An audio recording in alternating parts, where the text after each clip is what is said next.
states that angle, one other angle has has then been neglected again. Don't worry, it's how we behave as human beings, right? We're either all the way to the left or all the way to the right. The middle point, of course, is to educate all genders. And my simple story is going through going through secondary school, being forced to try to be a science student, forced my way into becoming an engineer, realizing that this is going to be a waste of my life, dropped out of school, and yes, Mr. John, I was one of those people who propagated the gospel that school is a scam. Don't worry, I learned the hard way. Very hard way. Getting into the world of business and all of that, and realizing what it is that school was supposed to teach me that I did not learn, that I had to learn all over again. And I think the most crucial part of the story I'm telling is the part of my life where everything literally crumbled. Business, friendship, relationship, girls, boys, everybody ran away from me because there was no longer money in my pocket. And remembering very vividly how there was literally nobody who could support, who could help, who was even willing to, simply because I'm a man. Go figure it out. And how we are meant and expected to go through this period alone by ourselves. How we are defined by how much is in our accounts and our statements of accounts. How the definition of how fine, who knows that quote? Na money be fine, bobo. Sounds familiar, right? How you are literally an ugly looking gentleman, no matter how fresh you are, if there's no money inside your pocket. And what that does to your psyche, what that does to your mind. Bless God, I've been able to move from that experience all by myself, maybe of course not by myself, from losing money, losing a business, to resuscitating it, moving back home, starting all over again, to building what is fast becoming Africa's biggest, finest 360 digital media solutions company. We're on to make our first billion this year as projected, and I am not exaggerating. I am super proud of that story, but I panic when I think about it, when I think about many boys, many young men who have no shot, who have no help, who might not get a second chance to try again. Some of them maybe even killed themselves. The statistics of how many men, at least in comparison to the other gender, take their lives every year is ridiculous, is scary. And you, over and over again, repeatedly, you see gentlemen going through very difficult times in their lives, and it is being said that they should pack it up. I remember, and I promise I'm going to end on this, I remember having to go through therapy and having to fight myself as to why it is I think I need therapy. I went through therapy, diagnosed with ADHD, all the way up on the spectrum. If you've noticed, I've been walking all around. I cannot sit in one place. Very difficult. I'll try to keep it up for this session. And how many people are not exposed to some of the conversations, some of the things that at least helped me get out of that. Having said that, our topic today is men, money, and mental health. Clap like I made sense. Thank you. Thank you. And I am very excited at the quality of the men I have on this table. I'm going to start with Ashiri, of course, in this conversation, right? And the mix. Sorry, second.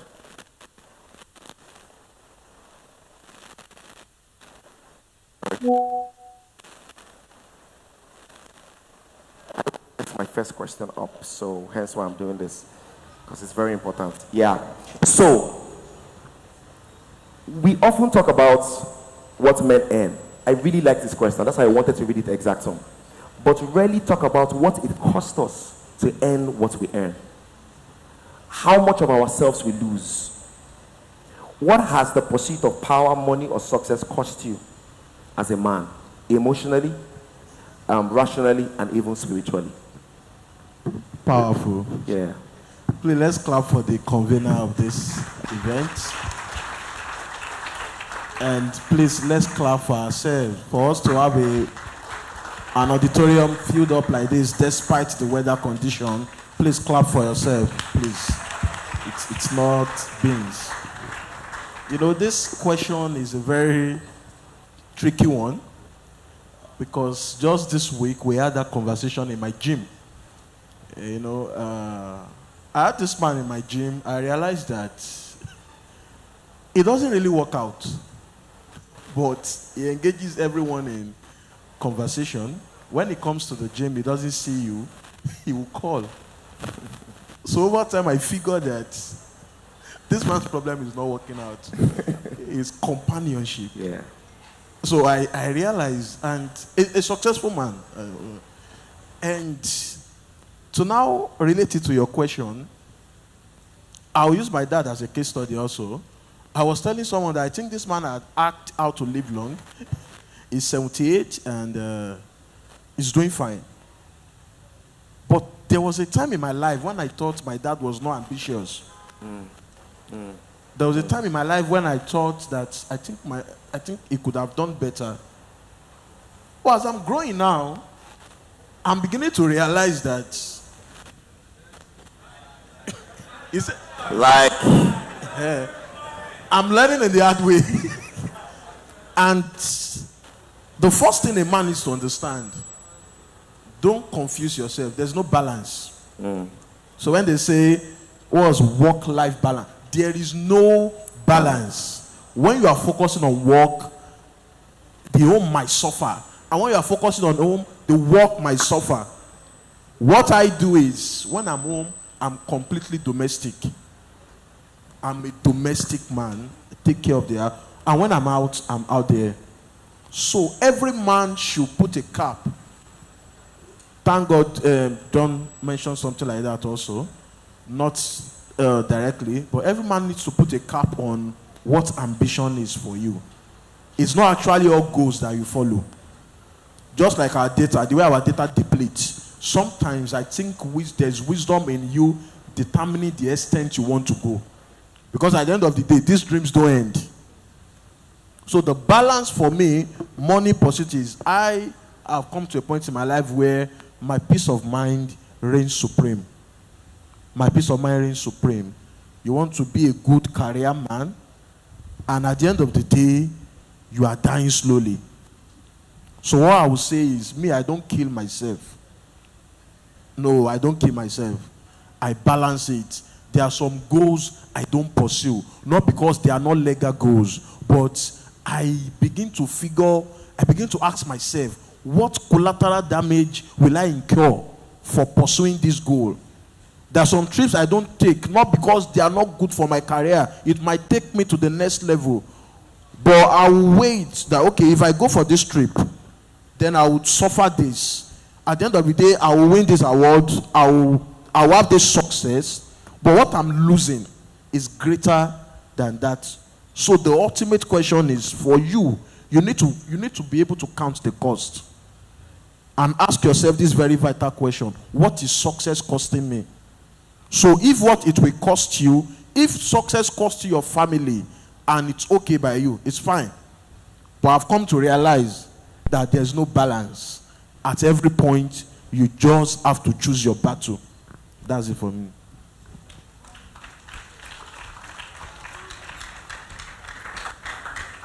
I appreciate that. What is explained there is, from where you are seated, if it's costing your peace of mind, there's no point. I'm going to ask you a question, Mr. Shea. Just picking up from what that conversation was, the implication of what he said is that it's possible that success could cost you something. In this case, success and failure could cost you your mental health. Let's dive right deep into that. What do you do when your success or your failure? Because they always say it's not how many times the man falls, it's how he stands up. Is the standing up easy? From even you, young as you're seated here, where your biggest problem is passing WAEC or passing junior WAEC, don't worry, we know. The emotion you're feeling while you're trying to write that exam is very heavy. It's not different from the man who's looking for $1 billion to start a business, I assure you. So don't worry, it's okay that you feel those emotions. What do you do when success or failure is costing you your mental health? Take this guy. All right. Good afternoon, everyone. Good afternoon, everyone.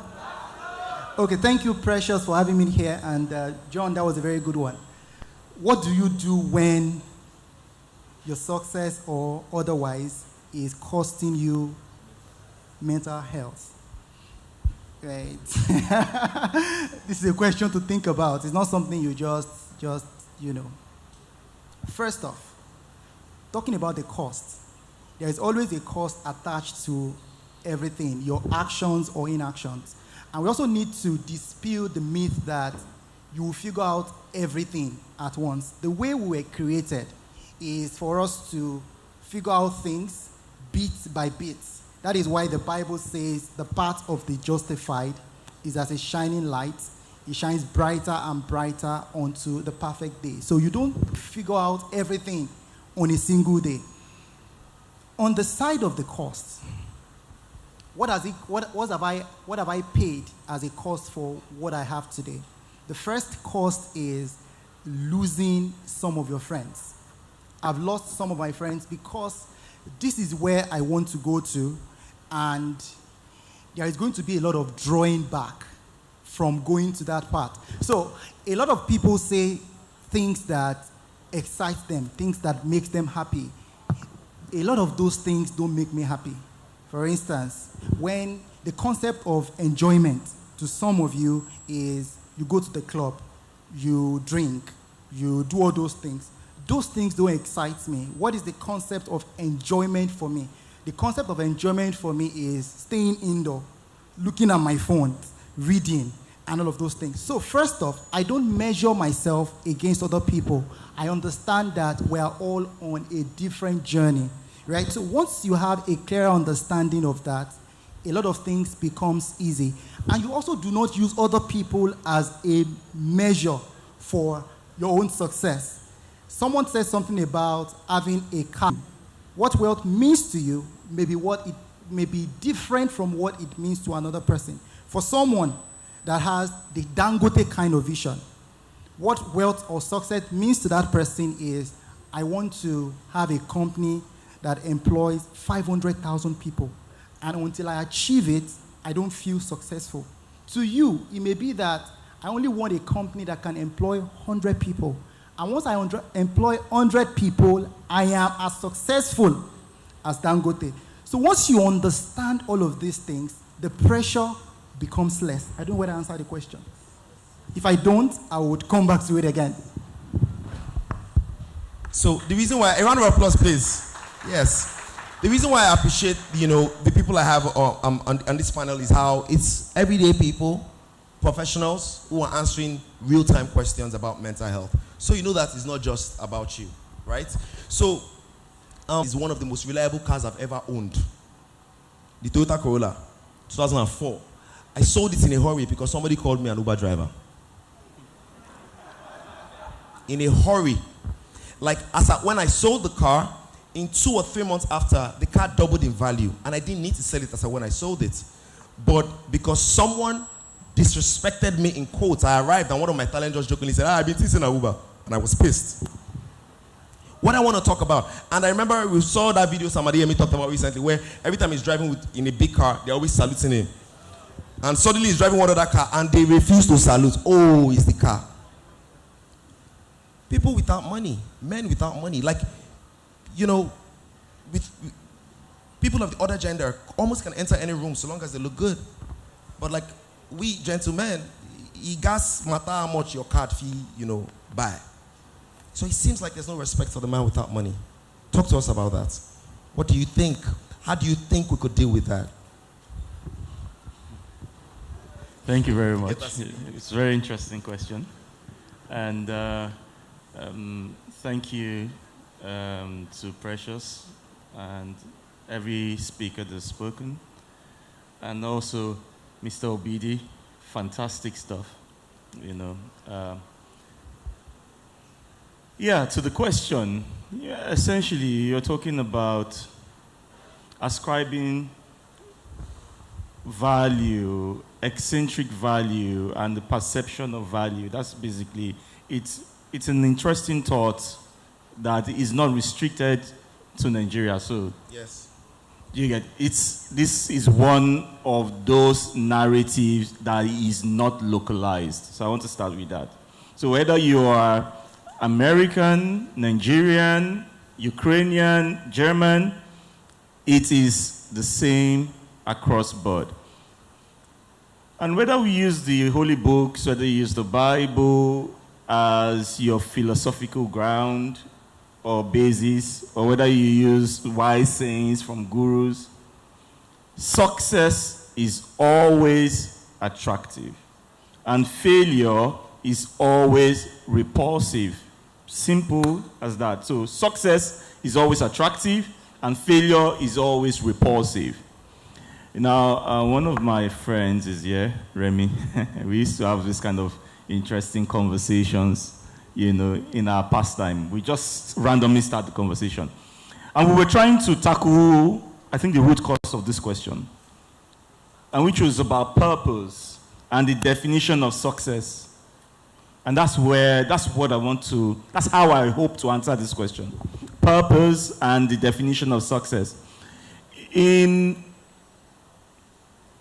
You're only as successful as you fulfilled the purpose for which you exist. So this microphone is only as successful as it amplifies my voice. And imagine if I expect someone there to hear what I've said. So this microphone, even though it's pretty, even though it looks good, even though it's fancy, like you see, you rendered the other guy. that guy was a fine boy. But you're back to the reliable guy, right? Because it's not fulfilling the purpose for which it was created, right? And as long as, number one, you recognize the purpose for which you exist, and you begin to walk in line with the purpose for which you exist, you will be successful. And if you're successful, you attract people to you. So it's not about the money. You see, I've walked into rooms, I've spoken to people, I have absolutely no financial attractiveness to be in that room. I've spoken to bank MDs, I've met, captains of industry, and guess what attracted them to me? Not the money. These guys could buy me and pay change, but value. They recognize a guy that is fulfilling his purpose. They see the value that I come with, right? And again, men, women, I recognize you, right? But men, boys, please listen. It is not the opposite gender that determines whether you're successful or not. It is not the opposite gender that determines whether you're successful or not. Hey, chill, calm down. You will soon see him. Do you get? Because I remember, times when I lost everything. So this is a topic that I resonate with. I suffered from mental illness for 12 years. Paranoid schizophrenia and clinical depression. So it's not a matter of, you were just depressed for a little while. Diagnosed, I was using antipsychotics, to survive, right?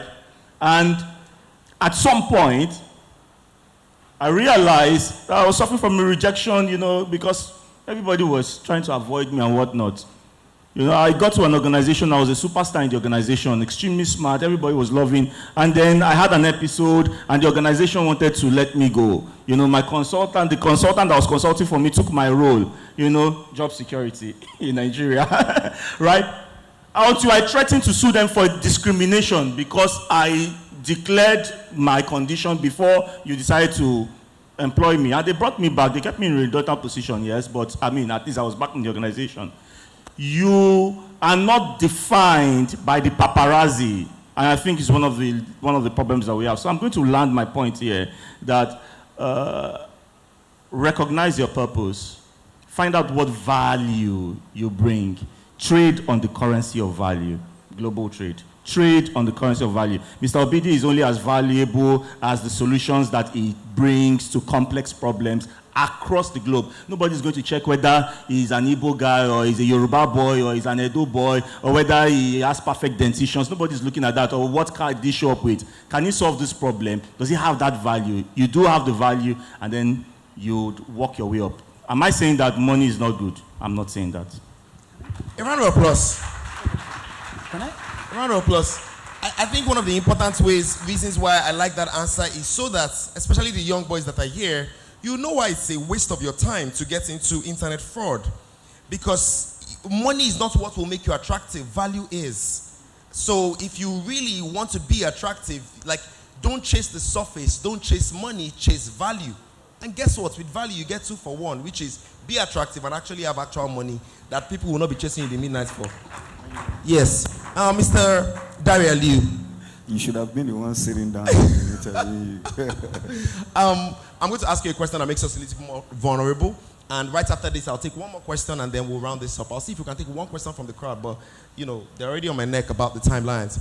But Mr. Diary, what is the loneliest part? As a businessman, a successful businessman in the field that you are, what's the loneliest part? And these questions are important so these boys can understand what it is, so that when they are feeling these emotions, they won't feel alone. What is the loneliest part about being a man? All right, so my name is Dari Aliu. I founded TDA. Firstly, I honor Precious for putting this together. My appeal to her will be going forward, maybe if they can, expand the age group to 30. What I see these days, you'll be very shocked, is guys at 30 are still figuring it out. Yes, they don't, I'm talking even 35. Yes, they don't even know some of the things that you gentlemen are speaking on. And that's sad. But that's what it is. In trying to, like someone said, in trying to break down patriarchy, we are actually breaking down a lot of men, such that if you go into the marketplace now, you see that the women are actually more brilliant and more resourceful at work than the guys. Yeah. But I pack that aside. Also, before I answer your question, there's something that is very important to me that I must say, and is with all due respect. But Mr. Obidi said a statement that I must disagree with on this stage, otherwise I won't sleep well. He said, if you went to a public school, you are inadequate. I'm very sorry, sir. I disagree with you. I mean, Mr. John, you had that comment. I disagree with you. I went to a public school. I'm a success anywhere in the world. If you went to a public school here, I assure you, you are very adequate. Keep going, don't stop, and everything is going to be all right. Anyways, to answer your question, look, I'm an engineer that became a tailor, and I'm a billionaire today by the grace of God. I said that because people only in this country listen to people that they think have. So I want them to listen. First. That's why I said that, just to catch their attention. It's true, but that's just to catch your attention. The road to success is lonely. If it's not lonely, then you're not on your way to success. It's the truth. Because you are the one that actually has the vision, the dream, the idea that will execute, that will lead. Not only when you have the idea, when you're executing, even after you've executed, to run the business, you are still the one that will be in the room. I'm the guy that owns the business. I'm the last to leave every day. It is lonely. Even my wife sometimes doesn't understand why you still working this hard. The keyword there, still. I thought we had a goal. We have met those goals. Why are you still? But I'm the one with the vision. I'm the one that understands that we've just scratched the surface. Yes, I've achieved the things I said. Like Mr. Obidi said, he said, these things change.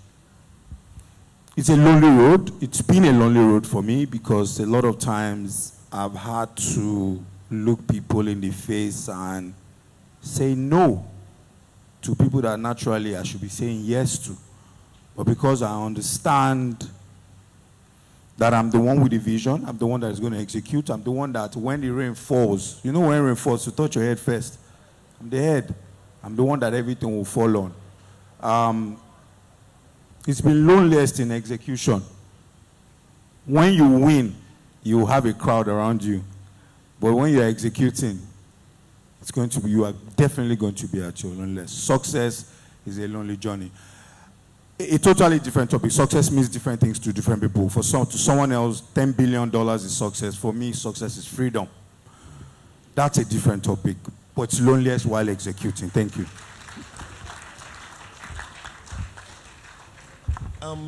Last duel of questions, Mr. Shea. I don't want to interfere with your message to us on the conversation of mental health. So you have 30 seconds to talk to us. The message. Just to reiterate what engineer here had said, I think there are 5 levels of capital that we all need to get conversant with. A lot of us put focus on one. Financial capital, money is just one thing that you need to be successful in life. There are 4 other capitals that you can use. The second capital is called social capital. We talked about your capacity to make new friends. If you're that person here that you don't know how to make new friends, that's the first minus. You also are not from money. Second minus. The third is sexual capital. A lot of women know how to use this more. And when I say sexual capital is not about being promiscuous. It's not about having sex. It's just understanding the power of attraction, the power of attractiveness. You know, it's normal, it's common for people that are beautiful, ladies, to get some sort of favors over people that are not good looking. Matter of fact, this is research, psychology, that if a crime is committed and we have 10 persons on the queue, it is likely that the person that is ugly that will be held as suspect. It's not, you can Google it. It's true. The person that is ugly will be the one that will be suspected the most. So you need to know how to use sexual capital. The third type of capital is intellectual capital. And that is what the likes of Professor Woloyin Soyinka, that's what they use. It's not like they have all the money in the world, but they will enter the same room that Dangote would enter because of intellectual capital. So someone needs to go back and just spend time to whether read your book, develop your creative abilities, and just unleash your potentials. How many have I mentioned? I've mentioned how many? 4. And the last, I've mentioned financial capital, I've mentioned intellectual, I've mentioned sexual, I've mentioned social. Anyone remind me the last one? Anyone who follows me? No, now, money is under financial capital now. Thank you. Please, a round of applause for that person. Spiritual capital is one of the capitals that you can use to create wealth. And this is what most of the pastors that you know, that's what they use. You know, people say things like, you just pray, and then go and pray your own. Raise the dead with your prayer and see how easy it is. So, you need to find out in these 5 quadrants, which one do I have capacity for? Which one do I rank high in, and just unleash it to create wealth? The second piece of thought that I would like to drop is on the issue of success or fulfillment.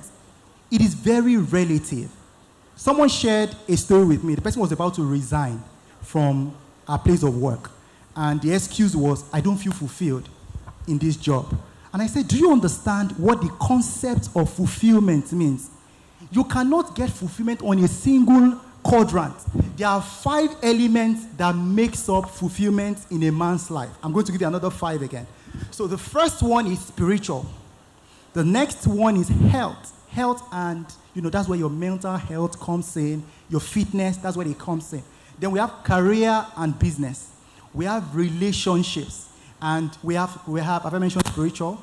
Then we have financial. Your goal as a person is to get at least, just put percentages, 100 in spiritual, 100 in career, 100 in finance, 100. So you have 500 like that. Take it back to 100%. Your goal is to have at least 20%. If you have 20% in each of those, you have 100. So let's say you now have 15%. 15 over 20 in each of them. 15 times 5 gives you 75. You are a distinction student. Clap for yourself.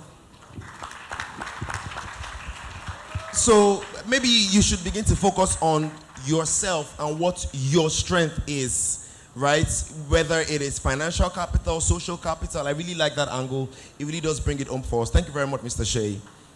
Round of applause for him again, once again, please. So you are the only one on this table, maybe apart from me, who's made mention of an actual mental health experience. 12 years. Tell us how. I'm trying to find a way to send that message. Tell us how a chap here or how we can support our fellow men. Because we've established how lonely it is. How we can support our fellow men, fellow people, but for the sake of this conversation, fellow men who might be going through, a mental disadvantage at any point in their lives. Thank you very much. I think we would first have to stress from the guy going through the problem or through the challenge, openness and vulnerability. Vulnerability is our API. Because I'm a tech boy, so I have to use some of that. API is an application programming interface. It's how you connect one system to another system. So you do an API call, right? And these days, people, the man code we were given was figure it out yourself. Has anybody ever heard, man up? Be a man. Come on, you have to be strong. Yoruba people say, men don't cry, the kind of things. There is a new code that we have to write, this boy code that we have to write. It's being open. Instead of building an empire, why don't you try building an ecosystem where we collaborate, right? Where you talk to one another. Now I've learned how to be open about what I went through, right? So it starts from you first, reaching out. The truth is this: if you're waiting for anybody to reach out to you, human beings are by nature selfish. We think about ourselves first.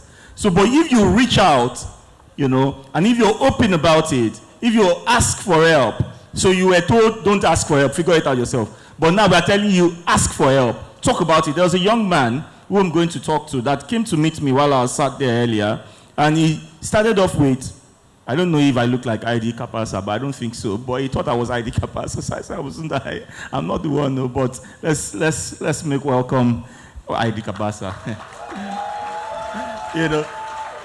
He says, he came to me, he says, man, I'm confused as to what I want to do.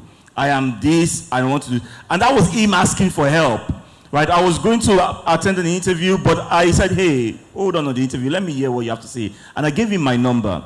And he has access, right? We should be open to asking for help. And then we, men, everybody should be open to helping one another, right? Let us raise one another up. It's called, I think, if I take a reference from the Holy Book, it says, carrying one another's burden. Carrying one another's burden. In doing so, you fulfill the law of Christ. I think that's what it says, right? So let's carry one another's burden and let's be helpful. Thank you. Amazing, amazing. Thank you so much. Thank you so much. Ashiri, final message in the conversation of mental health. We watch you every time on social media, inspiring and gingering us towards success. But what's your final message on this note? All right, I will just, please let me appreciate ID CAbasa. It's good to have you, sir. I celebrate you, sir. I will quickly, because the nature of the conversation, I've not been able to actually, but I will try and break some things home. We have a lot of young guys here. If you are here, say yeah. If you are with me, say I'm with you. So let me break a table for you. It's not common. A lot of people will argue. But let me tell you one truth. If you get it, it reduces the pressure on you. You see this nonsense that they say, when they say, find your purpose, discover your purpose, is the first culprit. There's nothing you want to discover. Are you listening to me? I realize, is the foundation of most people's pressure. I don't know my purpose. Calm down. Let me tell you what your purpose really is. Your purpose is your lifelong response to the demands of time, using your potentials as a leverage. I'll come again. Your purpose is my definition. It's not in any book. I didn't Google it. It was when I got to a crossroad I realized this. It's lifelong. There will never be a time you will discover it. You can't find it. But in the peculiarities of time, you begin to plug in and then you find purpose. Meaning that coming on this stage today, I found purpose talking to you. I'm done for the day. Tomorrow, we move. Is somebody getting me? Because I've talked with a lot of young guys, and I realized that the first question is always, sir, I want to know my purpose. I want to. And nobody has really been able to give any answer. It's always the cliche things we tell ourselves. You have a potential. You have something working for you. You have a skill set. Every day, the demands of time will throw something to you. If you are able to match up, you find purpose for that day. Move on. Are you getting me now? So, aggregate. How do I put that word? So, every day when you wake up, just realize that that day is the summation of your entire existence. So, as much as you can catch up with that day, catch up with it. The next day, we move. Are we fine? Did you get what I said? Yes. Yes. Yes. Yes. Yes. If you don't understand, raise your hand. Yes. Yes. You see, Precious, is this age group that you give us now? Okay. Yes. Yes. Okay, he will throw more light to it. Then the second part to bring it home is concerning mental health. Number one, there are some things personally that has worked for me. I'm talking personally now. Number one, I'm not a superwoman. I'm not a superman. Number two, men don't cry. I used to cry. Normal level. Number three, be a man. I'm not a man. Leave me alone. Because most people that have become men, they go to their grave early. Are you listening to me? Yes. There is a way to live long. Do you understand? Yes. So don't ever get to a point where you start seeing yourself like you can shoulder more than you can carry. No. I have fragmented my life. I have organized my life for comfort. Yeah. When I want to walk, I walk. When I want to run away, I run away. When I want to be a father, I'm a complete nanny. And when I want to be a businessman, you will not see me at home. And when you want to be a husband? And when I want to be a husband, I'm a completely woman rapper. Let your wife know I'm looking out for you.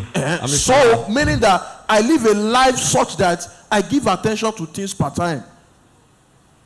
So, I'm not looking for balance. I have interviewed so many people. I've spoken with so many high flyers. Nobody has found balance. Nobody. There's no balance. Work-life balance. Rubbish. Scrap it. When you are working, you are working. Okay, I'm here now. What if my daughter needs me at home? Am I there for her? So there's no balance. And purpose is not one meat you are chasing all your life. Purpose is what you found in the little things. That person you help, that person you taught tutorial that passed, that person that you saw by the road that you lent umbrella, that person, that's the real thing. And when you begin to aggregate all these things, your life will find meaning. Thank you. Thank you. Thank you. Thank you. Thank you.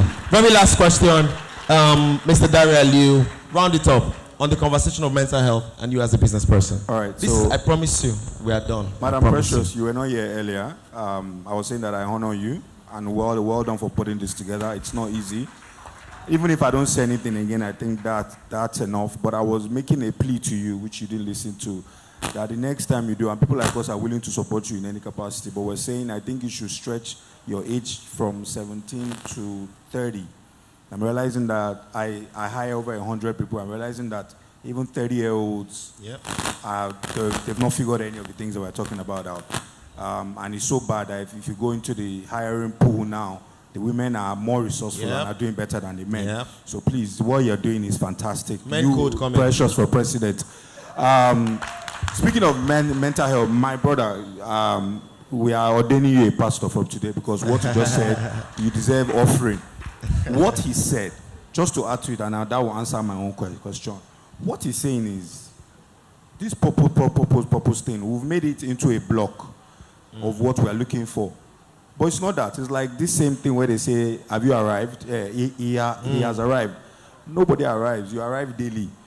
Everything that you find your hand to do it well every day. Me sitting here, if I talk to you well, I've arrived for today. Yeah. Tomorrow I arrive again. Yeah. I arrive again. I gave Temisan an example on his podcast last week. I say if you're going to Switzerland and you fly through London, if you get to London, they'll tell you have arrived. Does that mean you have arrived where you're headed to? No. You're still going to Switzerland. When you get to Switzerland, they'll still tell you have arrived. Arrive daily. Every day you find you do what you are meant to be doing well, you are actually fulfilling purpose.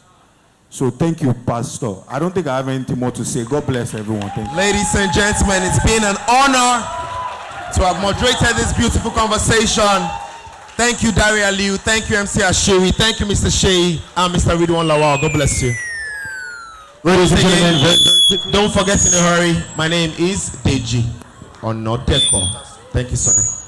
Ladies and gentlemen, very, very quickly, we would like to bring up stage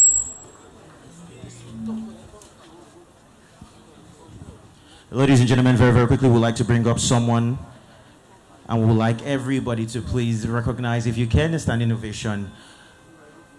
He's a multi-talented creator known for his work as an author, filmmaker, digital creator, influencer, and storyteller. With a career spanning across various industries, he's devoted himself to using his creative works as powerful tools for education. He has engaged audiences across Nigeria and parts of Europe, delivering impactful narratives centered on humanity and the pursuit of individual excellence.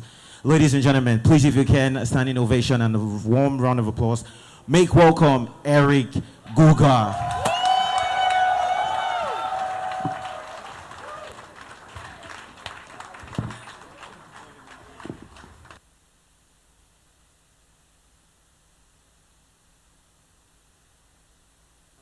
Ladies and gentlemen, if we can, one more time, please put your hands together and make welcome Eric Guga. Thank you very much.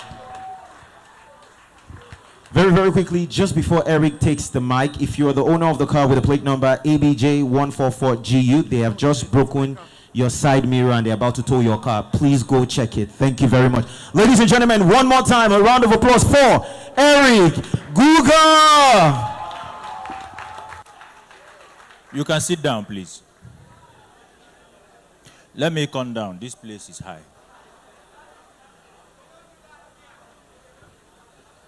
If I'm on top, it will look as if we are not on the same level. We are on the same level. All right, so good evening, everybody. You will not greet me back, okay? Good evening, everybody. So let me, because of the lights, I'll keep my shades on. And then we are going to have a conversation for about 10 minutes. And that will be that. Hopefully I don't, because I know there are still very valuable conversations to be had today. So I don't want to remove from that. It's like I'm addressing the photographers today. There's problem, oh. There's problem. All right. If I sit here, will it fall? It's strong, Gabi. Let me try. So, I will be talking for 10 minutes, and I appreciate an initiative like this because it's something that I'm really passionate about, talking to young men. And it's quite interesting that... Okay, let's leave that one. I am more interested in conversations that happen in secret. I am much more interested in those conversations.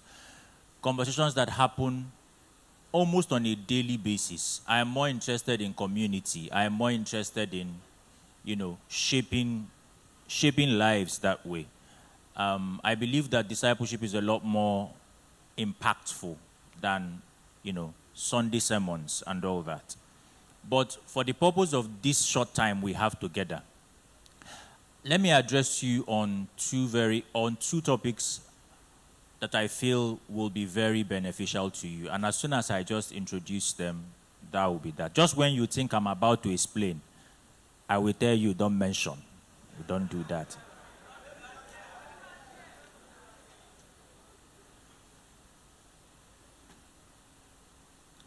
A lot of Nigeria's future, and indeed the future of our generation, is seated right here. Yeah?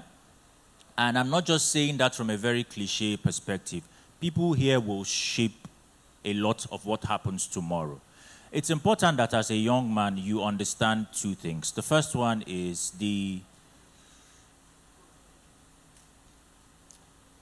I would say the illusion of options. That's the first thing you need to understand as a young man under 20, under 25, under 30. Because I've noticed, like my brother who was just speaking here said, we need to be talking to people who are even older than this. Because my housekeeper quit his job yesterday. He's 26. And when I look at the nature of how his life is going, I was really glad taking him under my wing, because we are going to have, I'm sure that if you pass by me, something will happen to your head too. Right? You will become abnormal too. After 2-3 weeks, after a month plus, he comes and he says, he walks into my studio and he's like, that he wants to tell me something. I say, what is it? He said that he's like, he will stop working. No. I just gave him a thumbs up and went back to my work. And when he was done, I paid him off. There are certain things that we need to understand, as there are certain luxuries we don't have as men. There are certain things that life will teach you as you progress, right? I even took the liberty of afterwards asking him, what's going on? Like, is there any issue? He now asked me, but I should say the truth, do I want him to continue?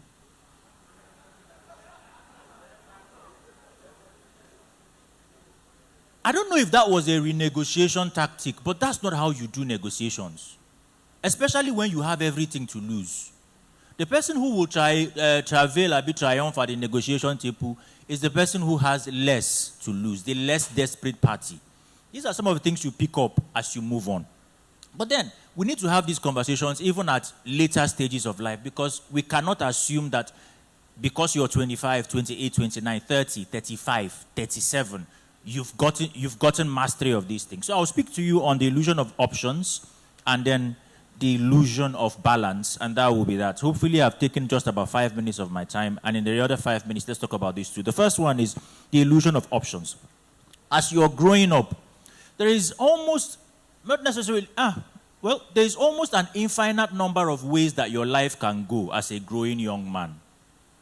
And we face this thing almost on a daily basis. What way do I go? Right? And when we have this illusion that there are multiple ways that our life could go, we start to encounter something that English people refer to as decision paralysis, something along those lines. For instance, when you are filling your JAMB form, they are asking you which course do you want to read. You must understand that the options that you have at that particular point in time, it has already been narrowed down to you by the choices that you took leading up to that moment. When you were choosing whether to be in science class or in arts class, you were narrowing down your options even without knowing it. So I fully agree with the person who said that there are certain, I think it was my brother John who was speaking, and he said there are certain things that we need to know as young men, even before we are 12. There is also a reason why many governments in this world refer to the age 18 as adulthood age. It's not just a fictional number, right? There are many things that you should know about your life and about your journey before you get to that point. And not having enough exposure will be your number one undoing. So you must give yourself to exposure. You hear what I talk? Exposure. And that's what the BoyCode Conference and conferences like this and conversations like this stand for, to give you exposure. There are between 800 and 1,500 registered careers, defined professions I think that's in the US, right? But obviously you can find over 1,000 across different parts of human society in different countries. If I call out a random young man here now, you cannot name 100. You will struggle to name 50. And so what happens when you could have really excelled at one particular area that you were not even aware of its existence? As a young man doing life, you will do a lot of stumbling upon. And your chances of stumbling upon something that you could be really good at will depend on your exposure. So expose yourself. And when you start to expose yourself to the right things that are actually good for you, one of the ways that you will know that you are doing something right is that you will have a lot of people laughing at you. Especially people who don't understand that part. Especially people who have taken the way of convenience. They want to take, people who've chosen just what life has offered them. Which brings us back to the original conversation. This is a very short discourse of free will and determinism, things like that. But if we look at conversations like that, you will find out that most of what you are, the path that you are going, is determined for you by the circumstances of your birth and of your family's exposure and all that. There is a lot more to your life than what they told you. There is a lot more to what you can become than what you have experienced in your life. I entered the classroom for the first time in my entire life at the age of 29. And this is something that I'm not just saying as a sound bite. I'm saying it because I know it for a fact. And that was when I decided to, let me further my studies. And I went to do a master's in blockchain tech. And as soon as I entered that classroom for the very first day, for my very first lecture, and I saw it was a boiling pot of nationalities. Everybody was there with their different experiences, sharing their... As soon as I walked into that place, I knew that the biggest thing I would take from this degree is not the paper they will give me. It's the experiences that I have and the network that I gain from this my journey like this now. When they bombed me, I didn't know about the existence of such a space. These are things that you will stumble upon them. So I fully agree with, there were takes here about the whole purpose thing and about discovery. To say you're going to discover something about your life is just like saying that you are going to find time to do something that is critical to you as a person. Nobody's finding any time. You make time for what is important. Everybody here, you are the architect of your own destinies, and the grace of God is available to guide you when you put that foot down. That's the first thing. You have the illusion of options, but it's really an illusion, because to start with, you don't even know what options are available to you until you begin to consistently expose yourself to people, to conversations, to conferences, to things like this. And this is why I always value networking horizontally, I would call it, as opposed to finding people who've already made it to network with. Because when I come to a conference like this and I collect number from one person, 2 people, 3 people, 4 people, that will happily give me their number, not direct me to their secretary or their assistant, right? I save those contacts, and one of the most brilliant features to exist in the tech world today is the WhatsApp status. If I save your number, and you save my own, we don't need to be in touch consistently. But you will post things that happen in your day. And that is exposure. Are you understanding what I'm talking about? Don't clap. Why are you clapping now? Number 2, the illusion. What did I call that second one again? No, that's the first one. Are you people with me at all? Balance, right? I couldn't agree more. It's an illusion. You will chase it, you will lose out on both parts. I believe in balance, but the balance that I believe in is in a balance of seasons. If I am giving my attention to this, I want to be fully present there. And if I am giving my attention to this, I want to be fully present there. There is nobody that has ever made it, in quote, or become extremely successful doing something that they did not accuse of being one-sided at some point in their journey. Or of being too focused. That's the price you pay for success. It's a rigorous way. It's a hard way. And as young men, you must come to embrace that understanding and embrace it early. The cost is high, and that's why making it is special. Not everybody here will make it. It's not negative prophecy. It's just a fact. And I'm looking forward to you not making it, because it will make me special. It is what it is. Right? So I'm saying this for the few people who will understand the cost Because being a man, I was in a conference like this in Owerri a couple of weeks ago, and I told them, if there's any one thing that a man will understand, it is the concept of sacrifice. You will make it, and you will make it daily. And so, instead of pursuing a very balanced life, which for some is possible as they enjoy the upper echelons of mediocrity, it's possible. But if you pursued after knowledge, if you pursued after exposure, and if you double down on things that you have the capacity to actually excel in, as you discover more about life and as you discover more about yourself, if you gave yourself to processes and systems like that, you will inevitably come to a lot of knowledge, and sometimes it will equate to a lot of success. I will say this. There's another thing that we say in society today, and I just want to mention this on the closing note, where we talk about diversifying our attention in this pursuit for multiple streams of income. I wish you all the best. I really do. But I know that the ultra successful people in our generation, in our world today, it's an overwhelming population of them got to such levels of success through being very good at one thing. So what's the one thing that you are better at than every other person close to you right now? I mean, I have a superpower, and I'm not ignorant of my powers. I have powers, right? And you can have a lot of potential. The more potentials you have, the greater your chances of failure. It is what it is. What did they smell? Why people they do for here? Because you tend to stretch yourself out. And the person who has one thing that they are good at, and no, I don't have option. It's either I succeed here or I perish. Best believe that they are going to do better than you. So I would say this. I'm not discouraging, that middle class life of having different things at your hand. I'm not discouraging that.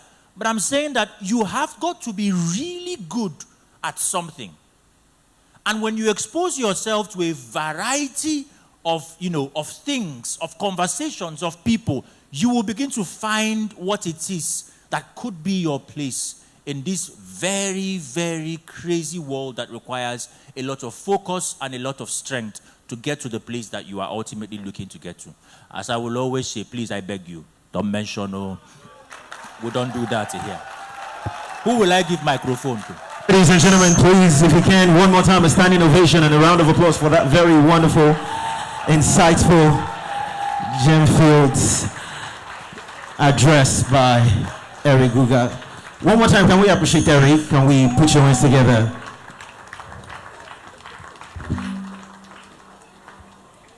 Have we learned something?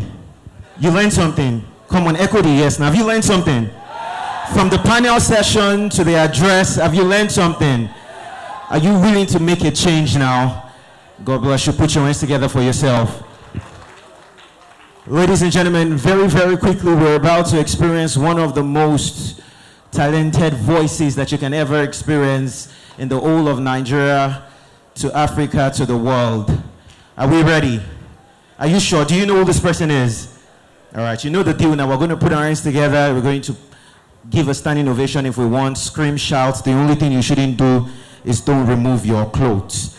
Ladies and gentlemen, he is a multi-award-winning spoken word poet, a youth advisor to the European Union, a climate leader, a global youth ambassador for various organizations. He is known for combining creative arts with climate activism and amplifying youth voices in global policy spaces. Put your hands together and make welcome Victory Ashaka. Come on.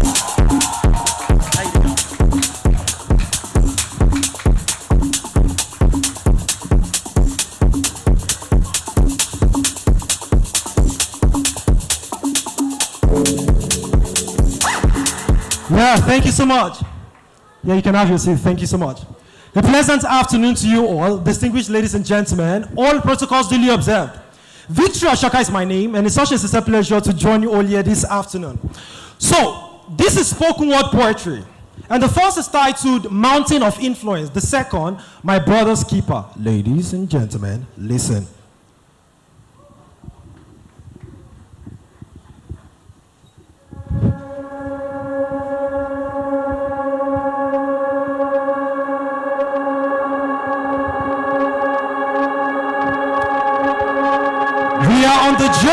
mountaintop. But there are 1,001 ways a man's soul is tried to stop. And overcoming the trials of rock bottom is how we try to triumph over staying grounded with dissipated energy. Speaking of energy, like a monster to our predators, we stay fearless. New heights, new fights, because we know too well that every level comes with a new devil. So give us this mountain. But how do we learn to become mountain climbers if we don't first adorn our feet to fit into those shoes that seem unfit? If we don't first make every setback a setup for a comeback, carrying a backpack of faith yet holding onto the grip of faith to the point of breaking, we choose only to break a sweat. And till we reach the highest mountain of influence, we will never ever rest. Speed in the wrong direction is never an advantage, PM says. Acceleration doesn't win the race alone, endurance pace. The need for speed is never to rush, but to be fast and furious. Like an islander amongst land cruisers, it's a game of thrones, and this is how we learn to move mountains. If the galaxy can shine through the Milky Way, spill the tea, like Tesla, I've got peak performance, so nothing can bring me low. Lift up your heads, all you gates, we fear no gatekeeper. In the labor market, we push by knocking on ancient doors. Somebody tell captains of industries that a storm is coming, and we are the eagle set to soar from the mountaintop of Kilimanjaro. Like the sparrow, we make fireworks out of shifting shadows. Its eye is on the sparrow, that's why we make fireworks out of shifting shadows. Because the same God will open windows for Bill Gates, will open doors for you. So give us this mountain that we may draw from the fountain of life, because stamina is injected by consistently climbing up the ladder to defy gravity. By the power of his will, he grants us the real power. By the power of his will, he grants us the real power. In a world where a lack of shame is a new commodity for fame. So can we build the mental firewall that filters Babylon against the kingdom of our God? We come against cancel culture, because if we don't move with times and seasons, we'll be left for no reason. The first mountain of influence is to occupy, a mandate to uphold godly families, not just to multiply. The second mountain of influence is the gateway to civilization. The edge in knowledge isn't just a necessity, but the priority of education. In media, we are coming in hot to make global hits that spread like heat waves. At the frequency of penetrating pop culture through airwaves, I dare you to sit on the fourth mountain of art and entertainment as a giant to trump secular humanism. Even phobia is allergic to the DNA of giants.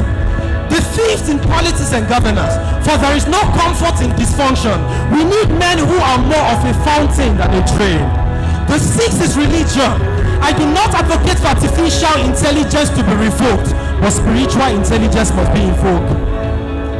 The seventh is business, and you can bank on this. The world is a marketplace. You either sell out value or you become a sellout. You see, a life without vision is a life of fiction. A life without vision is a life of fiction. So you can't be a sleeping drone and expect to be enthroned. Until you thrive, you can't arrive. Until you obey the law, you can't be a lord. When you obey the rule, you become a ruler to measure your track record.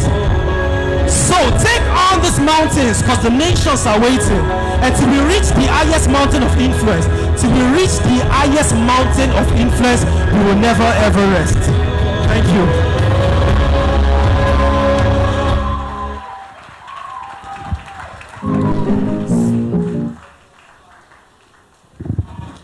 All right.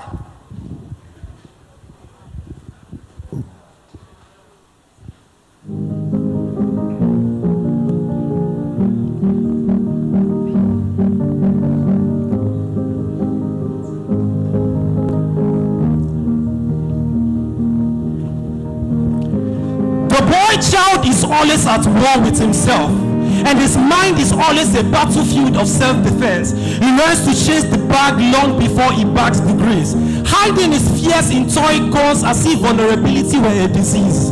On this street, innocence is weaponized to silence adolescence. The media teaches the boy child that to be a man is to man up, not to open up.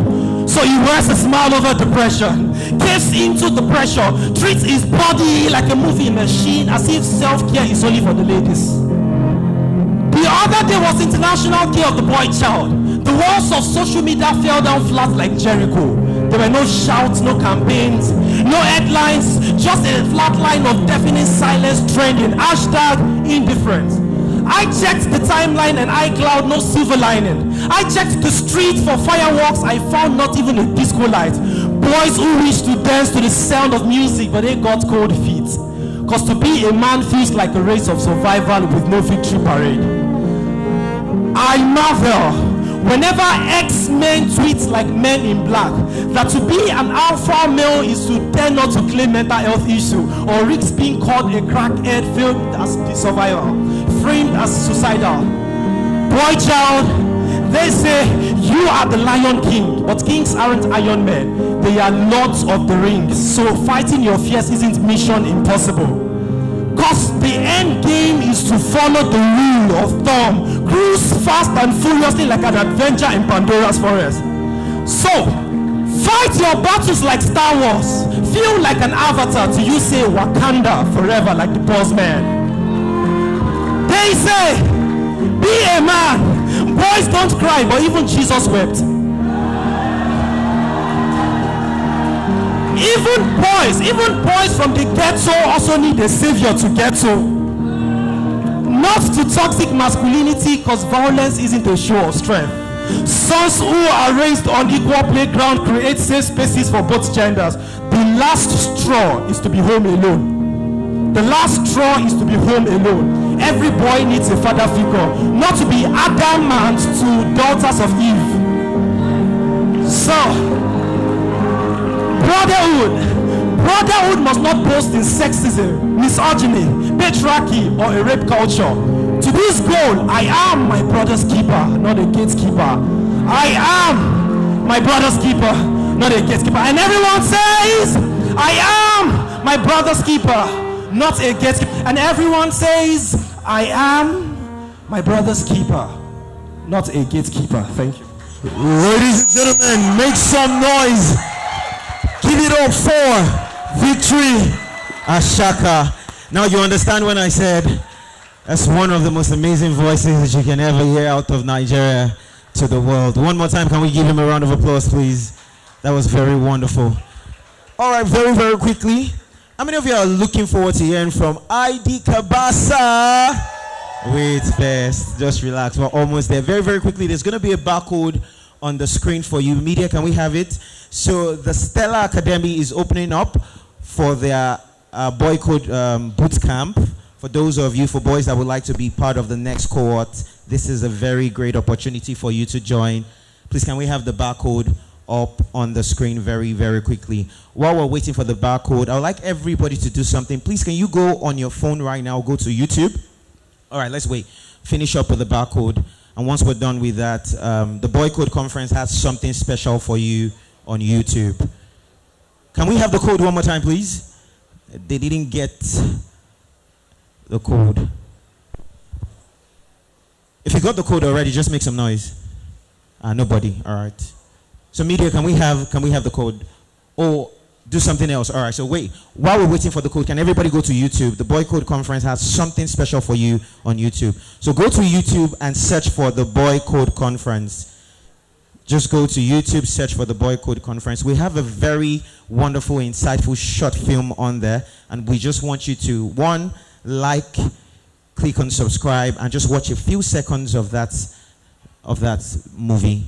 Go to YouTube, search the BoyCode Conference. First person to do it, you have a gift. Once you've done it, just shout, I have. Oh, now you can. James, please give me those gifts. You've done it, yeah? Any other person? I said first person now. You were the first, yeah? Please come and take. Please put your hands together for him. Any other person that has done. If you've done it, just wave your phone. So let me tell you what you're doing. You're going to YouTube, searching the BoyCode Conference, clicking on subscribe, liking the movie, and watching a few seconds of it. You've done it. Everybody has done it. No, you were not the first. So courtesy the BoyCode Conference, you get this very wonderful book. It's an amazing book, and I promise you to change your life. Please, can we put our hands together for him? One more person to give it to. Should we give it to one more person? So this time I'm going to give it to you. What organization, what NGO is the host or the parent company of I'm not hearing. All of you will collect later. All right, ladies and gentlemen, do we have the code now for the bootcamp? All right, outside that, we'll wait for a few more seconds. All right, so just before we move on, I would like to hand over the mic very, very quickly to one of our very amazing sponsors. Before that, can you put your hands together one more time for Union Bank for being a very wonderful partner and sponsor. You're enjoying the conference now, so clap well so that next year again they will do more for us.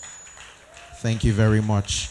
Right now, I would like to hand over the mic to one of the very amazing representatives from Vesti. Vesti is another major partner and sponsor. So please, if you can, put your hands together as I make welcome Temitayo Ogunlade. Very, very quickly, Temitayo Ogunlade for a brief address telling us about Vesti and giving us the very important infos and opportunities that we can get from Vesti. Is Temitayo around? Temitayo, all right, sir. Please, can we put your hands together for him? He's jogging down. Thank you very much.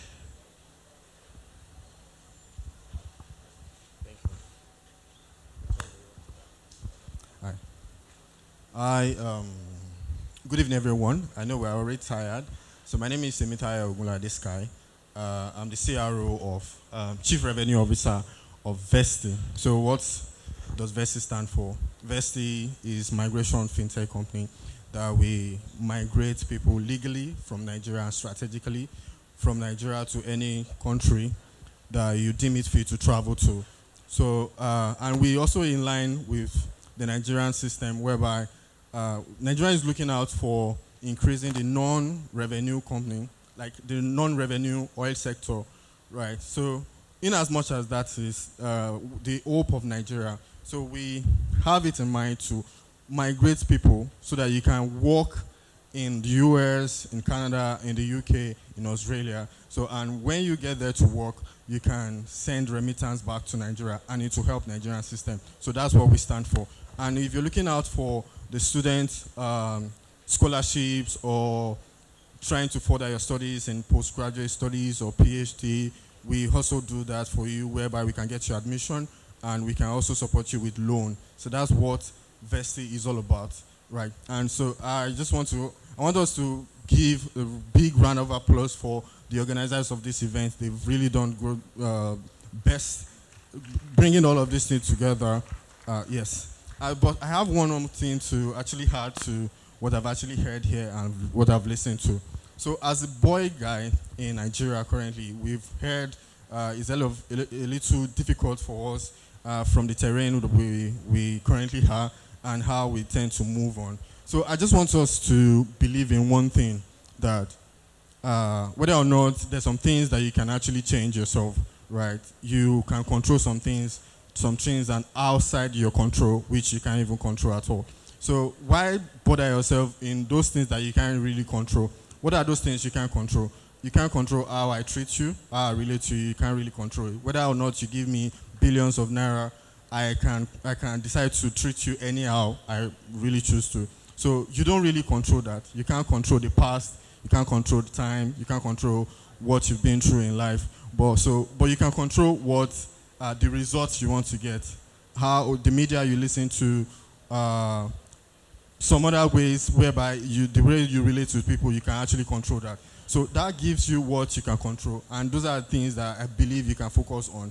So the media you listen to, coming here is for us to listen to ourselves and actually educate ourselves better, right? And you've gotten the whole information from the moderators and the panelists. And I believe that we can actually work on that. One thing I want to leave you with you is that one thing that is very peculiar about human is your belief system. So you need to work on your belief system whereby you believe, oh, I need to treat you very right. I need to treat the women in the society and community very right. And in as much as that is done, the whole community will be very good, because the way I relate to you, I can control that, but the way you relate to me, you can't control that. So for instance, if I can control how I relate to you, then I believe we can make the world a better place to be, and that's one thing I want to listen to. So Vesti, stand with Vesti, and if you're looking out, you can download our apps. It's on App Store, on iOS, and so you can get to see what we do there. We migrate legally to the US, to the UK, and Canada, Australia as well. Thank you very much. Ladies and gentlemen, please come and put our hands together for one of our very amazing partners and sponsors, Vesti. Ladies and gentlemen, with a standing ovation, someone just walked into the building. Please put your hands together as we recognize the presence of Alibaba. Come on, come on, come on. You can do better now. That's our grand icon there. Do better. God bless you. All right, very, very quickly, ladies and gentlemen, please have your seats. Very, very quickly, I would like you to join me as I make welcome a true icon in the Nigerian music industry, a legendary producer, songwriter, and mentor who has shaped the sound of modern Afrobeat, is a mastermind behind countless hits and the founder of Coded Tunes, the label that has helped launch careers of some of your favorite artists. Ladies and gentlemen, give it up for CAbasa. Make some noise! Good evening, everyone. I'll be taller than everybody. Okay, let me go. Good evening, everyone. I think I will follow suit what Eric did. Are you guys with me? Are you guys with me? First and foremost, I want us to give a shout out to Precious and her team for this BoyCode event. I think it's a laudable thing. I think this is the second or third time that I'm actually joining their events, and I grew up being a member of the Boy Scouts at some point. I think there were a lot of things that we could do while I was growing up, that they were teaching us some lessons, and in my head, I think all of those things, they don't exist again, but this exists, courtesy the BoyCode team. So I want us to give a round of applause to them.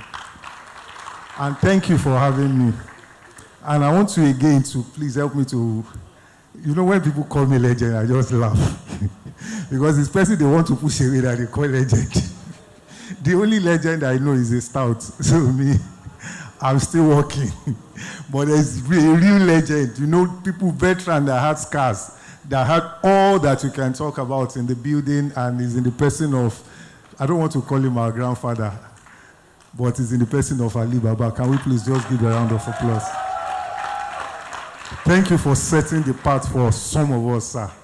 And thank God for what you are still doing within the system. So let me quickly go into what I have to say here. And I think I'm going to start from some of the things that I've been hearing while the panel session was going on when I got in and when Eric came up to speak. And by the way, please help me to clap for that great spoken word artist. He actually took a lot from some of the things that have been going on in my head. For every generation, there is always a newness. The first place I want to start with, before I go into what they really told me to do, is when you are young, your potential is always greater than most of the older people that you look up to. Most of us have happened. Most of us have become adulterated. You know, when they write adulterated on a movie, you know what it means. There's a certain age that can watch it. But you now ask, why are they putting adulterated there? It's to tell you that most of the things they will be showing in that movie. You know what I mean? Most of us, what we need to be creative have been beaten out of our lives while we are growing. So most of the things we are passing to the next generation might not be useful to them. But the next generation can actually learn from our experience. You can learn lessons from what we have done, but you don't learn our trauma. Many of the generation I met, they came with traumas of why they will tell you, you don't do this, you don't do it that way, you don't do it this way. My generation suffered a bit because my generation was not the Gen Z generation that is stubborn. But your generation has knowledge at your fingertips, which is to tell you that most of the things that I learned not to do, all of those things have become possibilities now, which was why I said for most of you, you have a higher potential in you than even me that I'm standing in front of you. Generation is from the word gene. Those of us that did science, we understand the word gene, Gene, where, is in your DNA. When they come together, they form new language code to generate newness. Your generation is going to generate some language code that my generation does not understand. Unfortunately, my generation will fight you. Because my generation is going to see it as they are overdoing it. No generation wants the other generation to be better than them. All this humility that we form, sometimes that we want them to be better. When you start getting better, the older generation has a way of trying to hold you back. You must learn, if you really want to do it, you must learn to decipher between what they are correcting you for, if it is what is right or what they don't like. A lot of times, my generation might come to you with what we don't like. I had trauma with water, for instance, and I realized that my kids now, when they say they want to go and learn swimming, I'm always like, no, you can't learn swimming. Because I saw 2 of my cousins drown we used to call it Lekki Beach then. And over the years, anything that has to do with water is a no-no for me. And unfortunately, everybody that comes around me, I will tell you, we won't go near water. You want me to come to the beach, but we won't go near water. Because I had trauma. I had an experience that was not pleasant. But should that stop my kids from learning how to swim? No. I had to start correcting myself because I was correcting them for what I don't like, not for what is wrong. So you might need to learn, your generation might need to learn to know what they are correcting you from. And for those that are older generations that are here, please watch what you are correcting them for, whether it is what is right or what you don't like. If you notice that it is what you don't like, probably you should start repenting and teach the next generation so that they can really, and I trust God for the next generation coming. I've seen a whole lot of things that have really been, should I use the word encouraging? Because I see a generation that is embracing AI. I see a generation that very young, they are outspoken, they could do a whole lot of things, but we also need to learn from the experience of the older generation. And when I say learn from my experience, but don't dwell in it, our experience are things that have worked for us or that did not work for us. But you still need to be inspired. Because I keep saying this, that the experience is a comb life gives to you after you have lost it, after you have lost your hair. You are Gorimapa, but now you have comb. The question is, what do you do with the comb? You're supposed to hand it over to people that still have hair to comb. Anybody that have seen my picture, probably 10, 15 years ago, you will notice that I used to keep an afro. But unfortunately, they are buying land on my head now. My head has turned to Eco-Atlantic. Okay, let me quickly go into this. So I was meant to speak on ego. And I really love that because most of the things that you've heard, and also, please pay attention. Young people, are you guys listening? I love the spoken word artists, some of the justice they actually did to some of the, should I use the word mindset that have been passed on to us for many generations. You keep hearing that men are egocentric. Are we on the same page? Are we egocentric? Somebody said no. Guys, are we egocentric? Why are we egocentric? Eh? Somebody is saying something. Okay, they said the word taught us. But the question is, most times we hear words, we get to hear terms being used for us that we don't know the meaning. Recently, I was asking a few people around me that they've overused the word spiritual to hide ignorance. Many times around me. Anybody that doesn't know anything, they will tell you he's spiritual, you don't want to. So people use the word spiritual to hide ignorance. So I started asking everybody around me that, what is really spirituality? Same way, what is the real meaning of ego? We have used this contextually that unfortunately we've started defining it from the place of context and we are losing the real meaning of it. And I will sum it up as camouflaging your insecurities.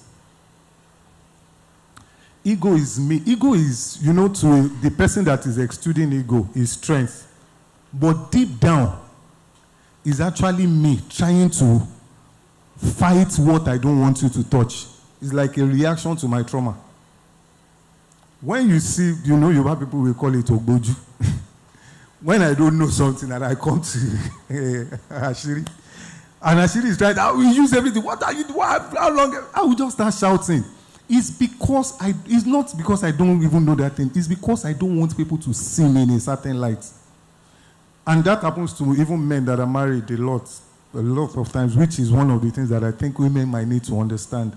That when you are talking and the guy is exuding ego, it's not because he's foolish. It's because he's trying to hide something that if you are sensible enough, you will not try to trigger it. Rather, you will understand. When you understand it, you now look for a way to help him heal. We are more of the things we hide than the things we say or do. Most of us. It's easy for us to come out, we look good. Nobody posts their failure on social media. Nobody posts results that they've never had. Artists will post their big numbers, but they will never tell you the times that when they were recording songs that nobody was listening to it. Nobody posts failure. We are all wearing a mask. So ego is anytime anything is going to expose that I'm insecure about. Ego is what I exude. Is it a bad thing? I won't say it's a bad thing. I won't say it's evil because it's actually a coping mechanism. We use it to cope, you understand, to just protect ourselves. Like, it doesn't define your masculinity. It's actually a way for you to hide the many, many cravings that you... Okay, let me do this example. Let me just do this. Can you look at your... If I say neighbor, you think we are in church, but look at your neighbor. Ask them that, can you hug them? Ask. If you are a guy, you know ladies. Ask, can I hug you? Say easy now. So who taught you that? Where did we learn it that men should not hug themselves? Society. It's not society. It's society, but it's beyond society. What comes to your head when I said you should hug yourselves? Eh? Gabriel.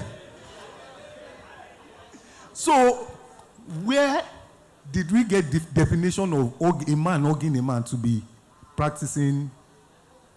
Where? Where did it come from? Eh?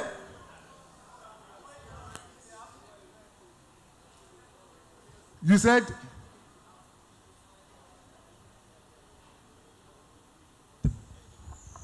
Okay, it's on now. It's on. It depends on the way you hug the person. Now we started breaking it down. Can you see that we are all carrying trauma? Most of them we know nothing about. Somebody said the other time that I'm a man. They said man should not cry, but now I cry. Sometimes we even say it, but we don't do it. Unconsciously, we still don't cry. Because we still see ourselves as if I cry now, they will say I'm weak. There's a part of you that you will know something consciously, but deep down in your subconscious, that thing has not changed. Men don't cry, we say it, but do we still cry? Do we still cry, especially as men, especially at home? Can they build you so much that you just go like, the next thing you still turn up with is your ego. Like, what? Why? Am I an ATM? Am I this? Am I that? Anger is not a first emotion. Anger is in response to something deeper than itself. Anger most times is in response to a trauma, to something that is deeper. So when they say somebody is egocentric, is filled with ego, is doing this, is doing that, I just look at you and like, an egocentric person can actually, you can pet the person down if only you can understand what is triggering that attitude that you are saying. If I'm broke, okay, let me say this. If I have money, let's say I have billions now, and probably somebody comes to me, CAbasa, please, I need 10,000 naira, and I have billions in my account. Do you know it's very easy? 10 billion. Just give him, let him. But if I have, let's say, 9,000, and Ashiri comes to me to come and ask for 10,000, and to Ashiri, I'm one big boy, how do you think I'm going to react? I will explain with anger. What have you been doing with your money? Do you understand what I'm saying? I will start looking for ways to just excuse telling him that, bro, even me, I need help.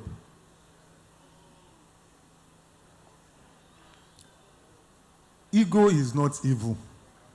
Ego is not something that will leave you in one day, but ego is something you can manage if you are self-aware. For most of the things that I've heard here today, I think the most important thing that I've heard here today is for us to find our identity. You know, when Ashiri was talking about purpose the other time too, if you are looking for a purpose, I can help you to find it at a cost. If you know who you are, sincerely, you will be able to see the strength in your insecurity. Some of us are insecure about some things, and those things that we are insecure about are actually where our strength really lies. I watched a movie, Traveling, one time. I think it's A Big Fat Lie or something, where this boy is a, you know, when you see somebody is a chronic liar, he knows how to lie, he knows how to cover up for his lie, that you will so much believe his lie. His parents are aware that this boy is a fantastic liar and all of that. And all of a sudden, he had a problem in school. I think he lied, he was caught, the school suspended him, and they now gave him an assignment to go and write a blockbuster movie. You know, in the process of saying that, how do they expect him to achieve this and do all of that? He was now speaking to the father. The father now said, you are a good liar. What they need for script writing is lying. That why not create one of those fiction about lying? And trust me, he wrote something, and that particular story became big. Because what they have called, some of the things they have called weakness to you, sincerely, if you look deep down inside, there is strength. I have a friend, his name is Kobams. He produces music. Kobams is one of the most fantastic musicians I've met all of my life. His greatest ability is his disability. While I am being distracted by all these things that I'm seeing, woman pass, I go look. This one pass, I'm looking. Kobams cannot see. So he's here, which is one of the major things that we need for music. He's walking. He picks up pin. He picks up every sound. While sometimes, because we work together a lot of times, while I'm still searching for a tone on the keyboard, he knows where to go to, because most of the things that should have distracted him from, that his eyes should have distracted him from knowing, he has taken all of those things into his ear. Because, you see, what we call distraction, like Eric was saying the other time about options, is distractions are not things that are ugly. Distractions are actually other attractions that make us lose focus. Something will come in front of you like this, you just look at it, and before you know what is happening, you are distracted. Kobams will sit down and will show you. In fact, sometimes by men listening to somebody's voice, he will say, CAbasa, you are in the room. And I'll be shocked that I've asked him severally that, are you sure that you were born blind? Yes, now I have to ask, because, sir, you know the way Kobams work. You will know.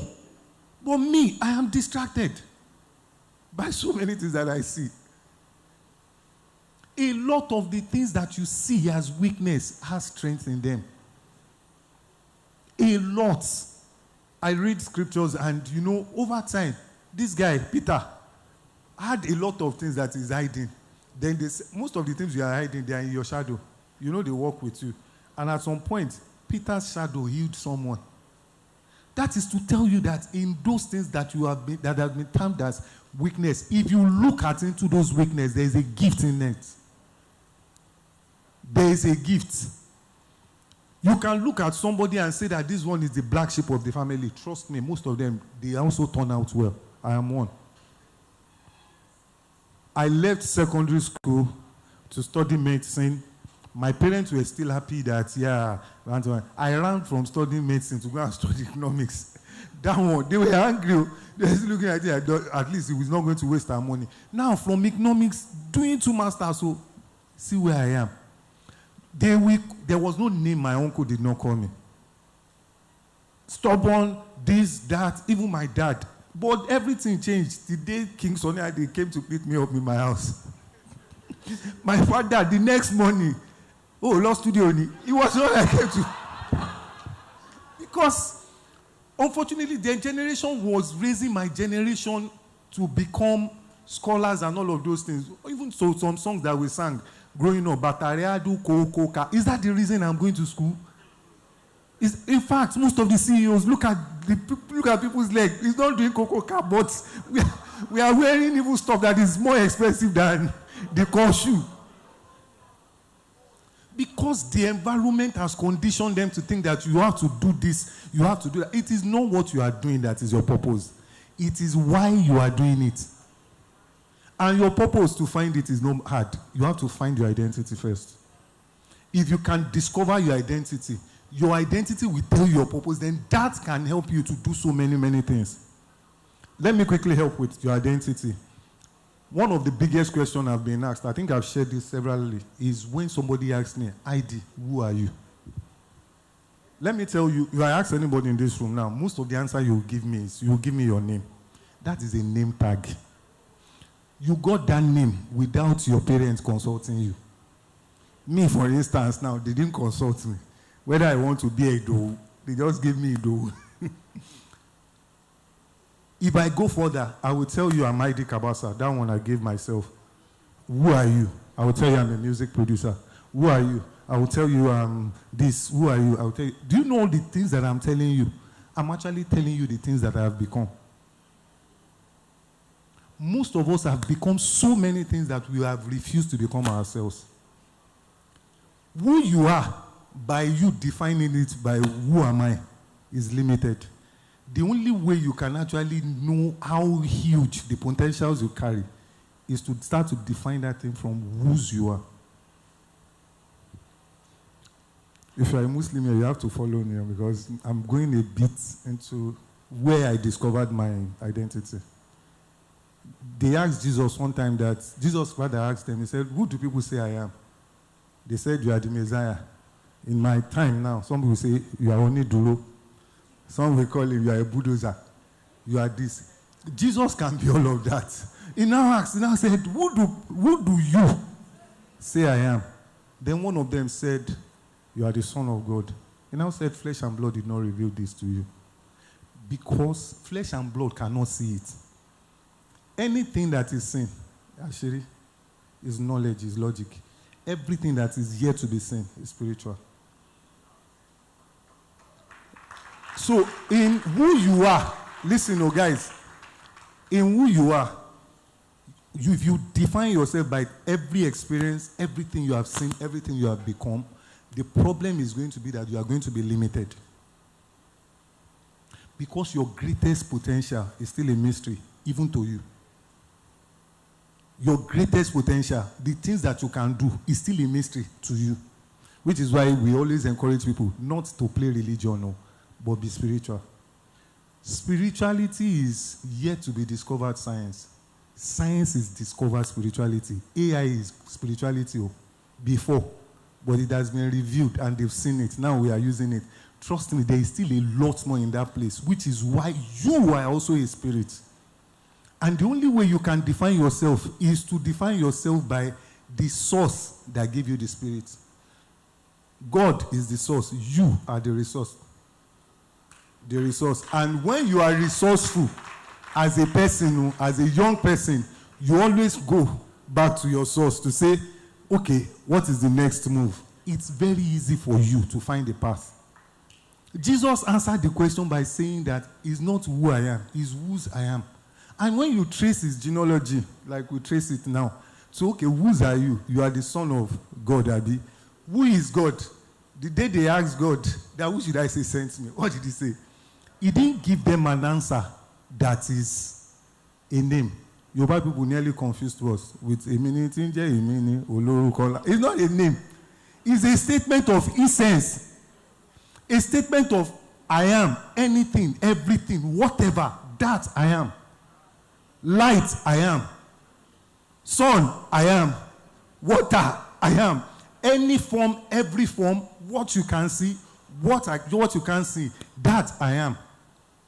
Jesus traced himself to that. And Jesus said, I'm also the son of I am. That is to tell you that is why you can read stuff like, I can do all things through Christ that strengthens me. Because my identity is what? It's not really my certificate. If it goes by certificate, sincerely, a lot of those people that we read in the Bible, they are not qualified. One killed people and ran into oblivion. Moses. In fact, when God was telling him that he wants to use him, he had all the excuses in this world. I'm a stammerer. I'm this. I'm that. And that is what some of us are still doing today. You are still trying to say, I cannot do some things. If I ask in this room, is there anybody in this room that can fly a plane? Are you a pilot? Can you fly a plane? How? Let me help you. You can learn how to. That is potentials. But most of us, our hands are down. Because you are not flying a plane now does not mean you cannot fly a plane. If you learn how to, you will fly a plane. The potentials that you carry, like I said, is still a mystery to you. God will help us. The day you are able to know that, look, I carry more than what I can see now, that I carry more than what the eyes can see, that is the day you can be bold enough to know that there is nothing inside that insecurity that you need to respond to with ego. You need to start to learn to celebrate your ignorance. Do you know what it means to celebrate your ignorance? The ability to look at what you don't know and start to laugh and say, I don't know it. Oh. Is there anybody here that knows it? Then, because you will find help. You will find help when you do that. I'm a musician. It will be very wrong for me to come to, let's say, okay, I used to be a banker. I can still not stop. Let me see. Okay, it's like a pilot is trying to fly a plane, or my doctor is trying to treat me. And I'm arguing with him that it cannot be this thing, it cannot be that. Is that not foolishness? He studied, what is it called? Medicine for 8 years. Probably did housemanship and did all of those things for a long time. So I cannot be arguing with him. Rather, I can be like, Omo, now you know what they go on. No. Please tell me. He telling me what to do does not mean that I'm going to be less of myself. No. When it gets to music, I will also know things that you will not know. To conquer your ego, you need to be vulnerable. And vulnerability is not the fake vulnerability that we do. Only that I can be vulnerable around bros now. That, bros, I have come more. Because my senior is everything. I'm vulnerable around him. Because he can actually scold me, even when I'm not vulnerable. CAbasa, keep quiet. This is what it is, and I will listen. That is feigned vulnerability. But I'm saying a sincere one, where you know you need help, and you are able to actually sit down with people that can help you, and you tell them what you are going through. And that requires a lot, in fact, beyond humility, it requires meekness. Do you know why I use the word meekness? Meekness is not, if you are poor, you can be humble. Yes, when you are broke, everyone will be babasa. But meekness is, I am strong, I am powerful, yet I choose to actually come down and listen. That is strength. And I think for most of us men, we need that. It is not every time that we should be looking for affirmation, for everybody to heal us, to say you are the dawn, you are the... See, you can be great, but you cannot be the most great. You cannot be greater than the great I am. This is one of the reasons why some people, rather than them to seek vulnerability where they can actually talk to people, they want to get into some realm.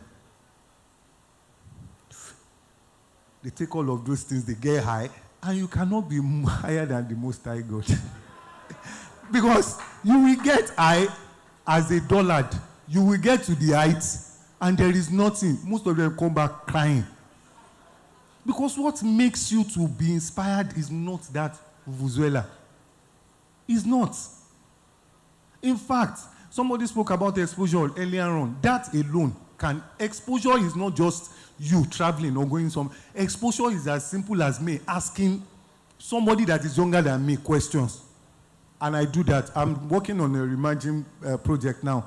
Let me tell you the secrets that I've been using. I go to younger producers, so some of them that I trained, Fuse and Co. Guy, this log drum, when I use it, they noisy to me. How can I navigate it? They convinced me to the point that I started enjoying it. The project that I'm working on, one of the people that I actually trained and pushed out was the one that sat me down, that taught me how to market it. Drop your ego. Drop all those pride. Drop it. Your overestimation of self. Social media is the worst place where anything that is happening and we want to compare people.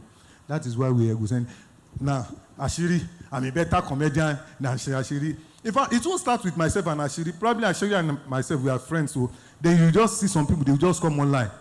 Ashiri versus CAbasa. You don't need those competitions. You need to collaborate with Ashiri. It's not compete with Ashiri. Then the next, see, let me tell you the wretchedness of competition. I studied economics, so I understand it. The wretchedness of competition is you keep competing based on what the two of you have in common. You will never concentrate on your own uniqueness. Which is why when you look at competition, they look at it from the place of numbers. They look at it from what you have. Achievement is the lowest way of calculating who you are. You keep looking at it from those. So you too, it will get into your head. You now want to be better than the other person. You can run a race to be better than me, but you will never be me. As a person, I don't go into any room as number one, number two. It's a flawed way of going into a room. I go into the room as CAbasa. So that, they are getting into the room, they are saying, that's the number one, no, that's number two, IAD. But let me go into the room and they say, that is CAbasa. Because number one and number two will always change. The greatest power you have is silence, is your ability to influence people without them even knowing. I was using an example recently because Tunde Onokoya, we were somewhere together, was it 2 years ago? And the guy was talking about chess. He was trying to teach chess, but what was going on in my own head was strategy that, okay, this king is powerful, this queen is powerful. You see all these pawns, they are this, they are that, blah, blah, blah, blah, blah. And I was going home, I was thinking about it. And I found out something, and I asked that question, I think at the television show, that who is the most powerful person on a chessboard? Who is the most powerful person? The queen. What about the king? What about the pawn? The most powerful person on the board is the mind of the person that is playing it. Because, see, listen, please, let's stop. The king, somebody is going to move the king. Somebody is going to move the queen. Somebody is going to move the pawn that you are going to use. Somebody is going to move all those knights. Somebody is, and I ask you for time.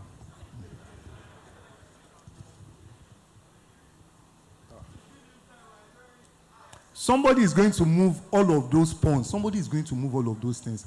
And I saw an illustration recently that confirmed that, where they said a chess master entered into an art gallery and he saw a drawing that had checkmate on it.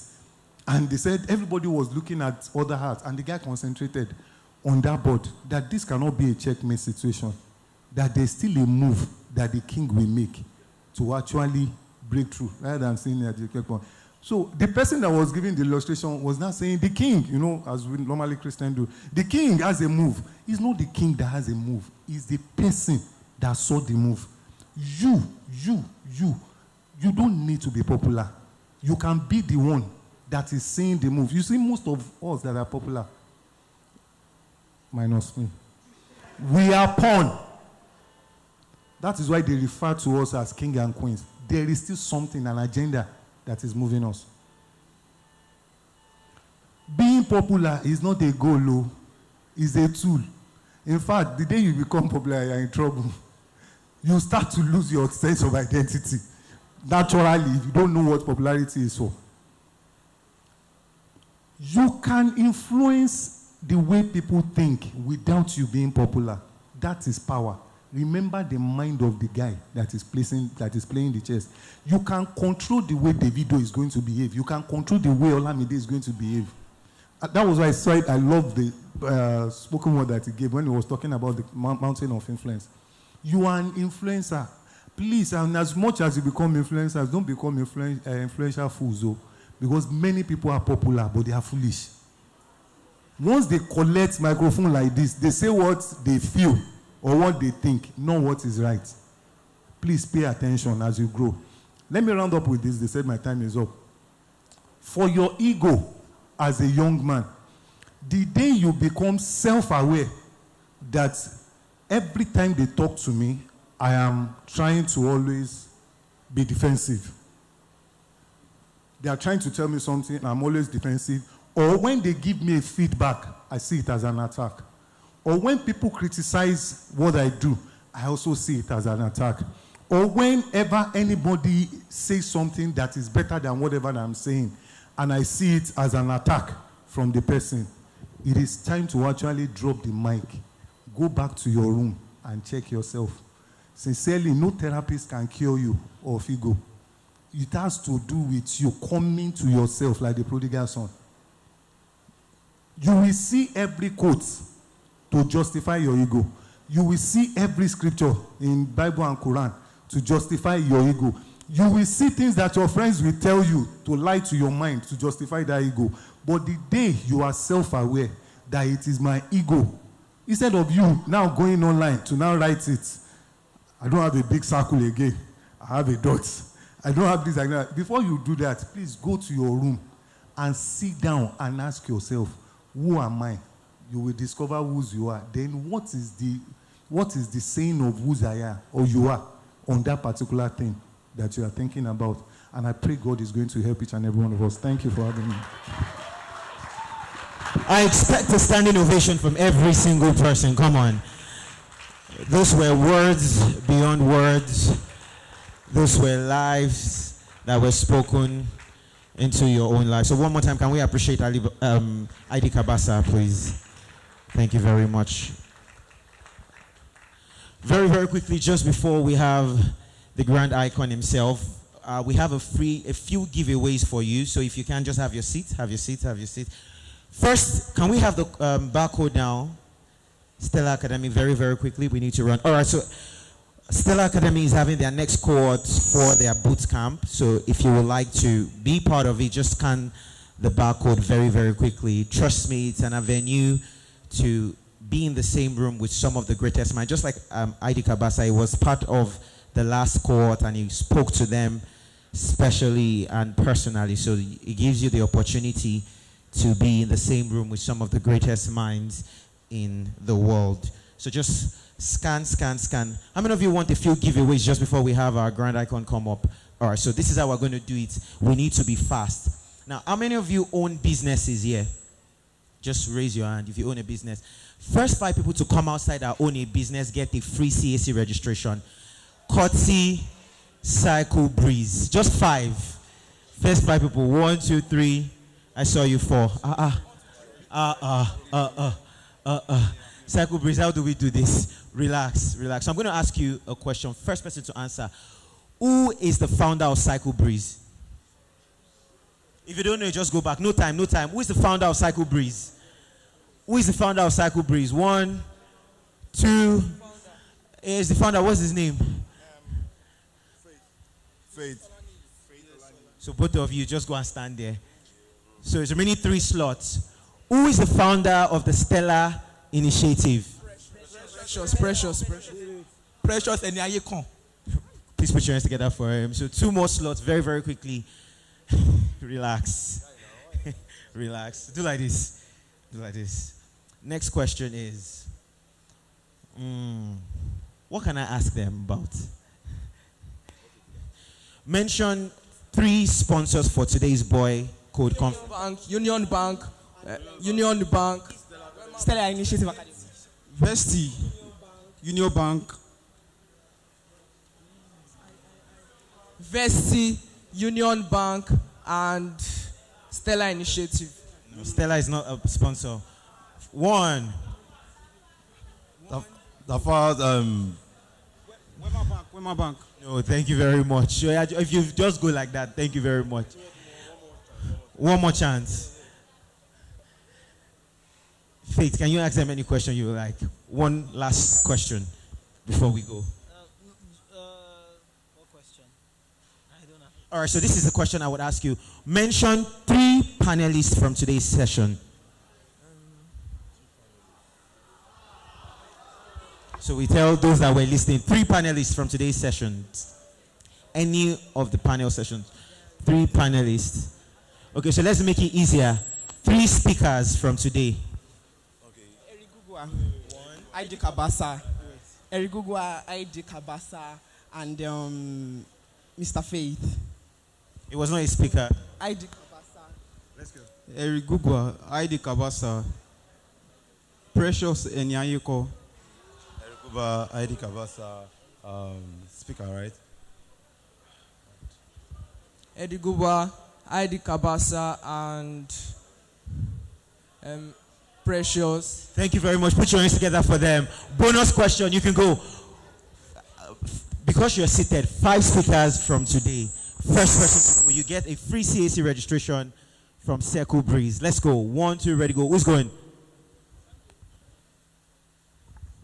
Mr. Ayo, Mr. Babatunde, that's Ashiri, ID CAbasa, Erigugwa, Mr. Femi, I've forgotten his complete name.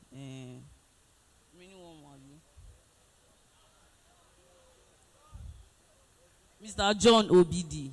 Put your hands together for him. God bless you. Shows that he was very attentive. So you just won yourself a free CAC registration, courtesy Cycle Breeze. That's fake. So it'll reach out to you. One last one. Okay, we need to wrap up now. One last one. First set of people to go on Instagram, follow Circle Breeze _. Send a DM, Circle Breeze _ on Instagram, and send them a DM. They are offering 5 people free web hosting and domain services. Yeah, free web hosting and domain services. Now, first, just for 1 year. First 5 people to go on Instagram. Now, wait, calm down. You have to be following Stellar Initiative. You have to be following BoyCode Conference, and you have to be following Circle Breeze. Now, first 5 people to go on Instagram, follow Circle Breeze _. Send them a DM as to why you should be the one to receive 1 year's free web hosting and a domain name. Ladies and gentlemen, please put your hands together for Circle Breeze and Mr. Faith for that one. Now, are you ready to receive a speaker like none? Are you still pressing your phones? So everybody put your phones down now. Put your phones down, put your phones down, put your phones down. Ladies and gentlemen, I need you to welcome with me a true pioneer, a living legend of Nigerian comedy and media, a man who transformed stand-up into a respected art form and paved the way for generations of comedians. It's not just the king of comedy, it's the grandfather, godfather, an icon, a mentor, and a national treasure. Ladies and gentlemen, please, with some serious noise, put your hands together with a standing ovation, our very own Alibaba GCFR. Come on, you can do better than that. Thank you very much, sir. Hello. I saw them taking the podium out. Where's the podium? They took it that way.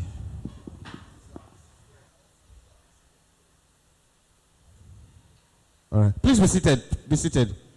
All right. If you have this paper, I need you wave it. All right. So those of you who don't have, you're going to do photocopies from the people that have. Okay.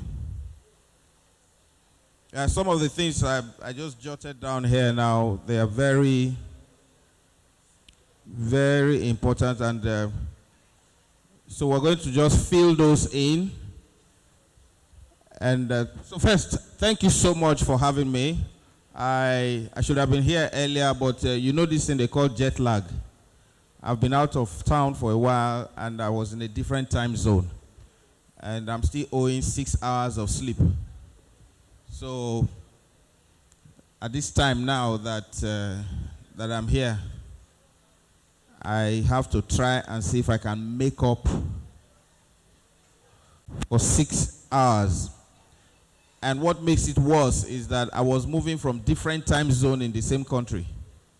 So sometimes it will be 7 hours from Lagos, sometimes it's 5 hours from Lagos, sometimes it's 6 hours from Lagos, but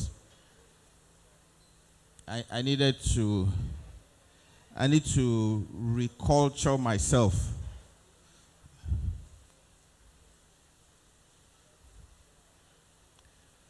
Yeah. Thank you. This is really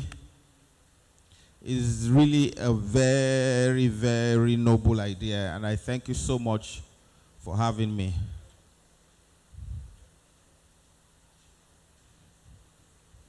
Yeah. These guys are carrying this thing. You have talent. You can work with MIC. Carry casket.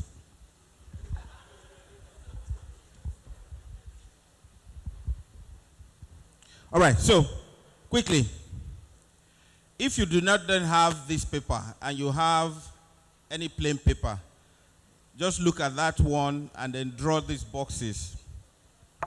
Okay, so, Your Excellencies, distinguished ladies and gentlemen, my name is Alibaba, and we're going to just talk about some things that every boy here needs to be a man. The reason for this conference is how to decode being a man. I'll repeat that. The reason for this conference is how for you to decode how to be a man. Every boy here must be a man. If you fail to be a man, then you'll be less than a man. I'll repeat that. Every boy here needs to be a man. And when you fail to be a man, you are less than a man.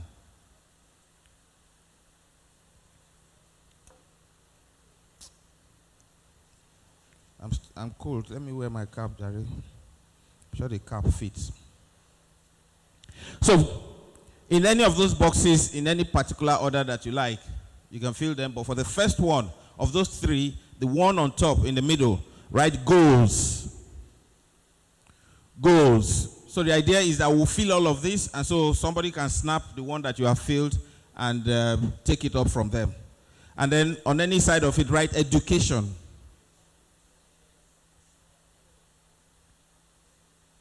In any of the boxes, write technology. So you can write technology or you can write innovation. Any of it works. Technology or innovation. You can write both of them or write any of it. Technology or innovation. Another box, write friends. In another box, write family. In one box, write environment. In a box, write mentor and role models.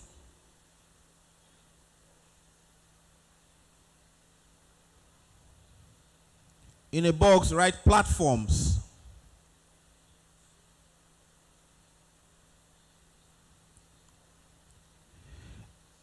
In another box, write health. Health. In a box, write your partner.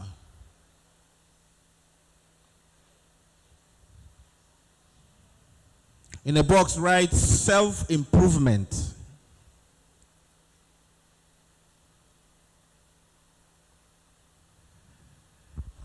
In another box, write association.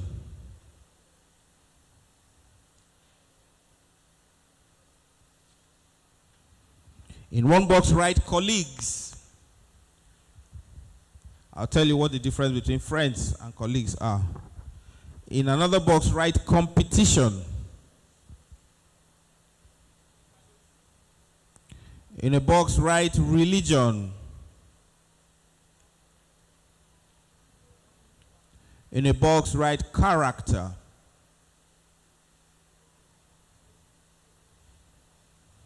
In a box, write skills.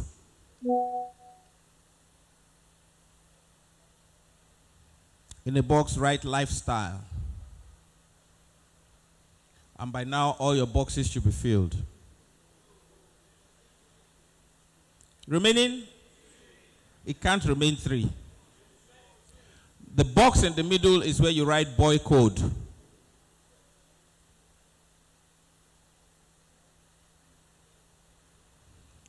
In one of the boxes, you write finances. And now we should be correct. It can't remain 1.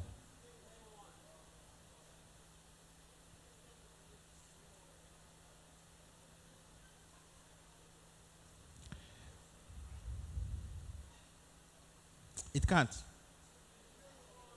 Which one? Okay. So you know that I've named everything, and then it must mean that you missed it by yourself. So call out the ones that you have.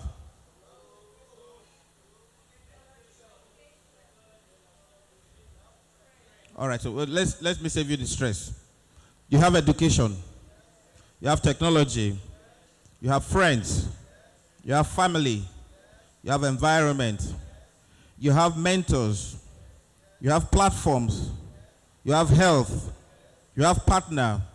You have self-improvement. Skills. Lifestyle. Character. Religion. Competition. Colleagues. Association. Finances. Now you were listening. Write information. Works every time. So guys, everything you have in here, everything that is here, is what will make you a man, a good man, a sought after man, a respected man, a rich man, a man of value, a man that can be respected, a man that is drawn to by other people, a man that people get drawn to. Everything that you have written here, everything that you would have been taught today, everything is here. All you need to do is go find a way and make this bigger, or frame it and put somewhere, and every day look at it and see how much of it you are achieving. And I'll go one after the other. For goals, everybody here has a goal. And all of those goals must be driven by all of these things tied together. I repeat, your goals must be driven by all of these things tied together. And so, sometimes you wonder, so how is my goal tied to my environment? Of course. If you want to become a great swimmer, there's no way to start practicing in the desert. Did you get that? If you want to be a great swimmer, you can't practice in the desert. So location is very important, and location is your environment. Friends, as I'm mentioning some of these things, you can jot them down if it makes any sense to you, and you can reflect and refer to it. Friends, the kind of friends that you have can determine whether you get to that goal. That's why I started with goals. The kind of friends you have can determine whether you get to the goals that we have mentioned or not. When I begin to mention some examples now, we'll tie everything together. Information. Information is a tool for you as a guy, for you as a boy to achieve something. Mentorship. Mentorship and role models. Now, your mentors and your role models are different. Your mentors are the ones that you meet one-on-one. Your role models are the ones you see from a distance. You may not know RMD, but he's a role model, so you are looking at him from a distance and learning from him. Now, your role model should not be a totality of who you want to be. Listen to me. Your role model should not be a totality of who you want to be. Dangote is a role model for me for certain things. RMD is a role model for me for certain things. Kanayo is a role model for me for certain things. No, not jazz. Not that. Kanayo is a child of a struggling parent that went through school and achieved this greatness. It was not dashed to him. But you see, it's easy for you to just mistake all of that because, jazz. And forget that the man worked hard for something you should learn from. See? The man's father used to dig pit latrines. But today, there are people whose fathers were bankers that can't stand by him. Make sense? All right, so role models. Then platforms. For platforms, you need to, this is a platform. Social media is a platform. Television is a platform. Website, your website is a platform. YouTube is a platform. Your church is a platform. What do you do with the platform? How do you develop a platform? How do you grow into a platform? How do you key into a platform? It's very important. Platforms then help you. Hubs are platforms. They help you then get closer to the goals that you have set in your life. I'm coming. I'll start to tie all of this together. Health. CAbasa was talking about people who just to get high. The damage to your health now will reflect later, but it can also cost you your life. So now, one of the things that I did when I was in school, I was a footballer, still play football. I had medals in long jump. I had medals in javelin. I had medals in in volleyball. Now, basketball, because the court that we use for basketball was the same court we use for volleyball, I decided to go with the volleyball boys because it was instantaneous. Let me tell you how volleyball is instantaneous. Up. But basketball, you have to, all the time they are bouncing that ball around, we've served like 3, 4, 5 times. And if you are good with service, you can win the game from where you are. Anyway, so the other one is long jump. It's a solo campaign. You run, jump, and land. How you get to the distance that you want is based on how much speed you have, the way you land on that pad, and take off. The consequences of it is that your knees will go after a while. Because when you always land like that, your knees will go, which is why I have the problem with the knees. But for football, I use that one chop. So the thing is, it is either he gave me accommodation in school, gave me friends, network, and which is the other thing that you have to understand, networking.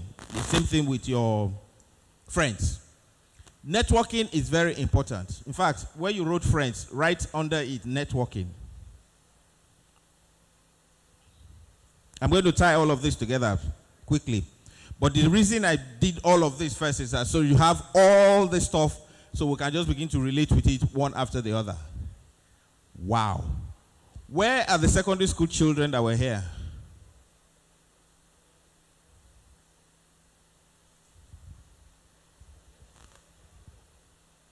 Wow.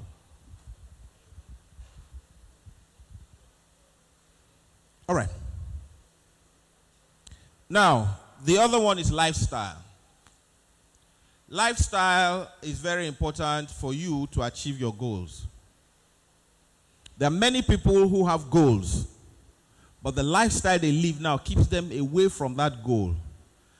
Maybe lifestyle of gambling, maybe lifestyle of drinking, maybe lifestyle of womanizing, maybe lifestyle of disrespect, maybe lifestyle of not giving regards to anybody or honoring anybody, maybe lifestyle of wastefulness or lifestyle of living large. So you make like 3,000 naira, but you want to buy something of 5,000 naira. Why? Because you feel like you need to be like somebody else. And so you buy the thing of 5,000 naira, you are owing 2K. It means that you have no money to do any other thing. But this lifestyle is okay for you. So you are very happy that you belong.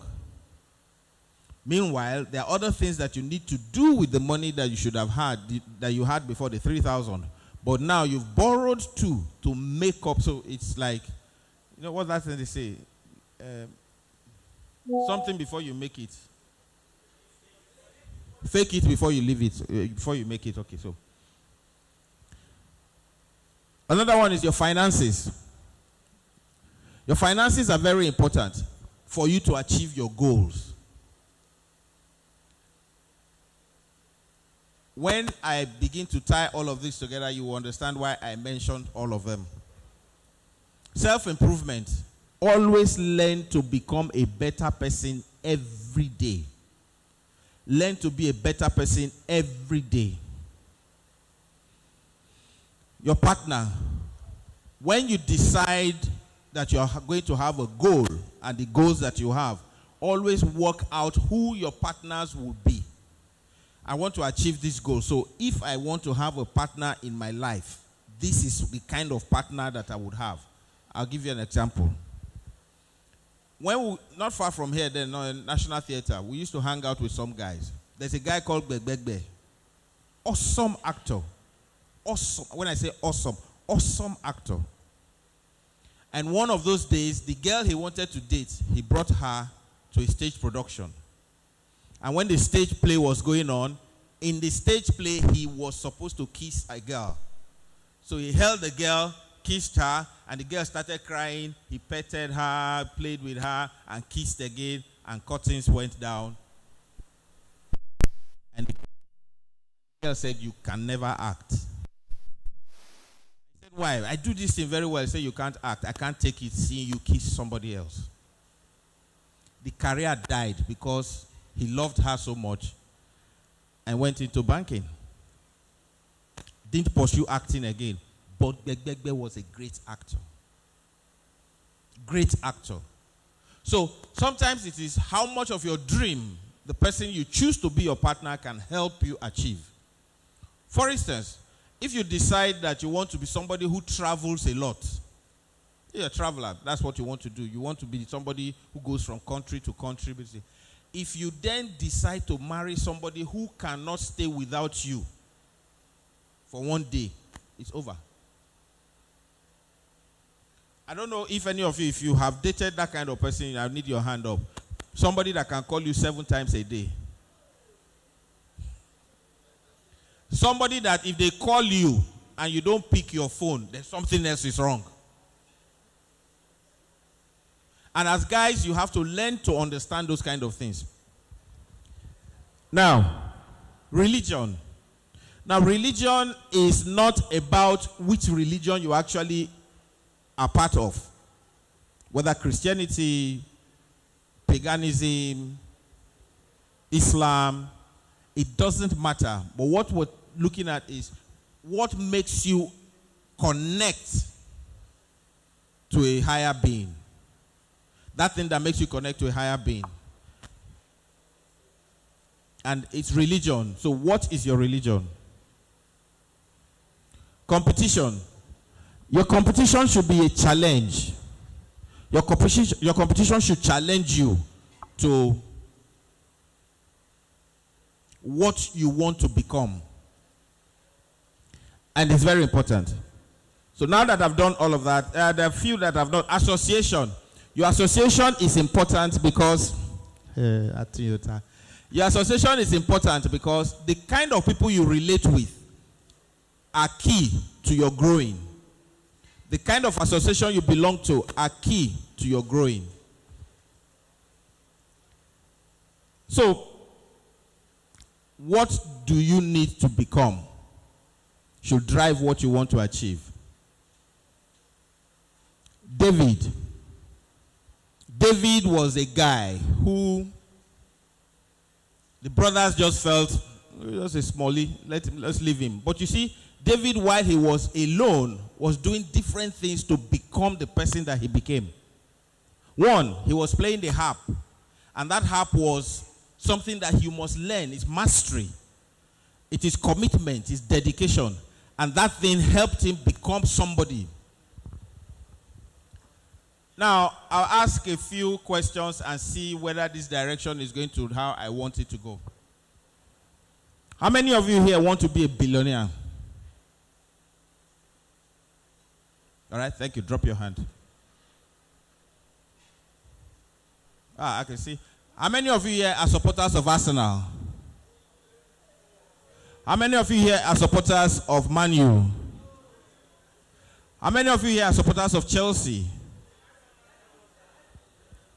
How many of you here are supporters of Man City? Liverpool? Real Madrid?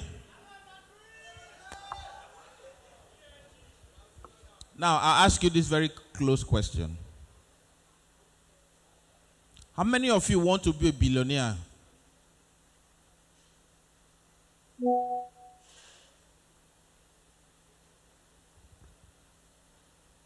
Now, drop your hands. Did you see the passion that somebody shouted, Hala Madrid? Did you have that passion with billionaire? No. Meanwhile, the thing that other people are doing to get billions, you have more passion for it than the passion that you have for yourself to be a billionaire.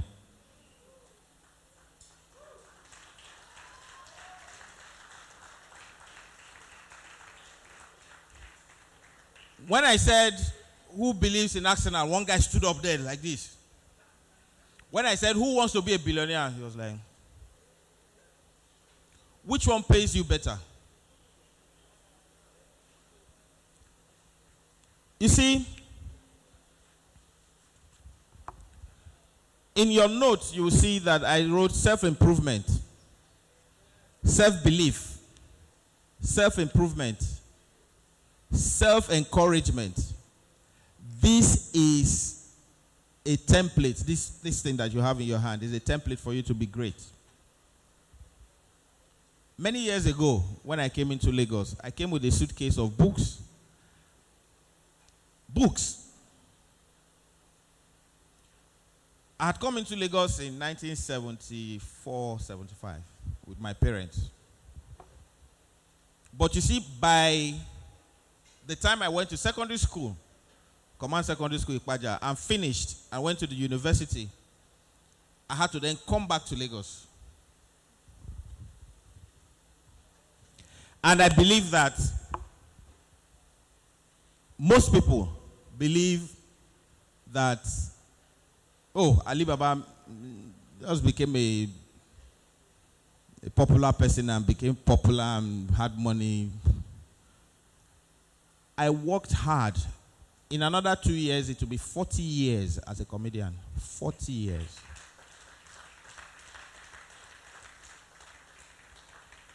But you see, the reason we're gathered here is because we want guys, young boys, to become great men. And that paper that I gave to you, those things that I gave to you now, are the things that you need to achieve all of that. I believe that by the time you grow your association, your colleagues are also very important. Learn to have colleagues that support you. Learn to have colleagues that support you. Somebody may post something online and say, oh, we sell this thing. It's for 35 naira. And you have a friend that sells that same thing. But the platform they advertise that guy's own for 35 naira, you know the platform. When you call your friend and say, you know you sell this thing, say yes, somebody is advertising his own for 35, but you sell your own for 25. Advertise on that platform as well. It is a colleague and friend that will do that for you. I have a photography competition that is coming up. I advertise it on my page. And after like 2 weeks or so, one guy said, oh, great one, Ali, great one. I now called him. I said, but you just did a photo shoot. He said, yes. I said, why didn't you tag the person that did your photo shoot? He said, he's not my friend. I said, why?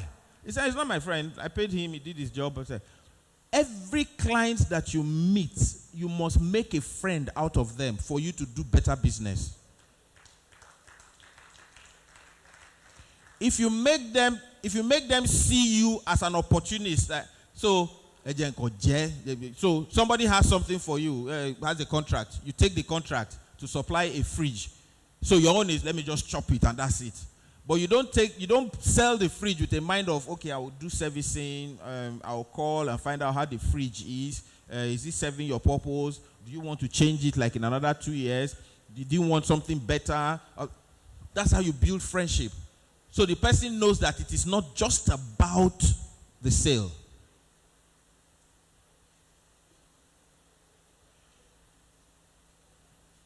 I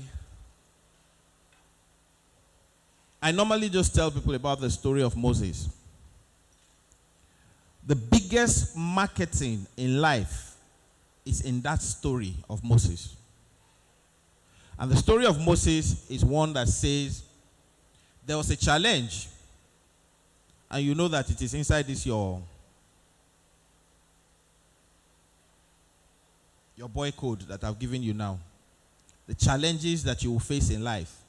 Now, of those challenges, how you deal with it and provide a solution is very important.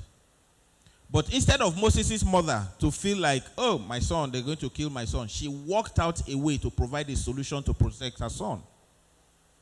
But she did not only just protect her son, she did something to keep the son alive. So she built a basket and put the son in the basket. You must build something that you have trust enough to put in a market. When you put a product in the market, when you put a service in the market, when you do something for people, make sure it's something you can trust. But for you to trust that thing, you must work on it. You can't put a tire in the market and say, oh, this tire is reliable, and somebody buys it, and as they're driving, the thing is punctured or it tears. And when they call you, like, you have bought it now. No. It must be something that you can rely on. The fact that she put the child in the basket means that there's something. You must have done your homework very much. Environment. If the princess was coming to have a bath somewhere, then it must mean that the princess likes to bathe in clean water. The princess won't come to bathe in dirty water. And so the princess is coming to bathe in clean water. It means that the water is flowing. And if the water is flowing, if you put a basket in the water, it will carry the child away. So she put Miriam there to make sure that if the basket floats away from the visibility of the princess, you can bring it back into position. What do you have as your feedback channel to check whether what you do now is correct? That's what you have mentors for. This conversation can be longer, but I've been told that I have a few minutes, so I'll round up like this. Moses in the basket says one thing, information. And as I say that, you can tie it with what you have in your BoyCode mind map. Information. You must know who the market is. You must know who the client is. You must know who the people you are relating with. You must know who your target market is. If she did not know, or she did not have information that then teaches how to know, she will not know that the princess has a bath there. She will not even know the time the princess has a bath. There are people who import things based on information. We know that at Christmas, people buy bangers. So if you sell bangers, you can't start to sell your bangers by Valentine. You start selling your bangers towards November so that people can buy it and start shooting. So the time would define it, the environment would define it, and you can then begin to work on how to maximize your profit. So as a guy, you need to also learn to abide by all of these things that I've given to you.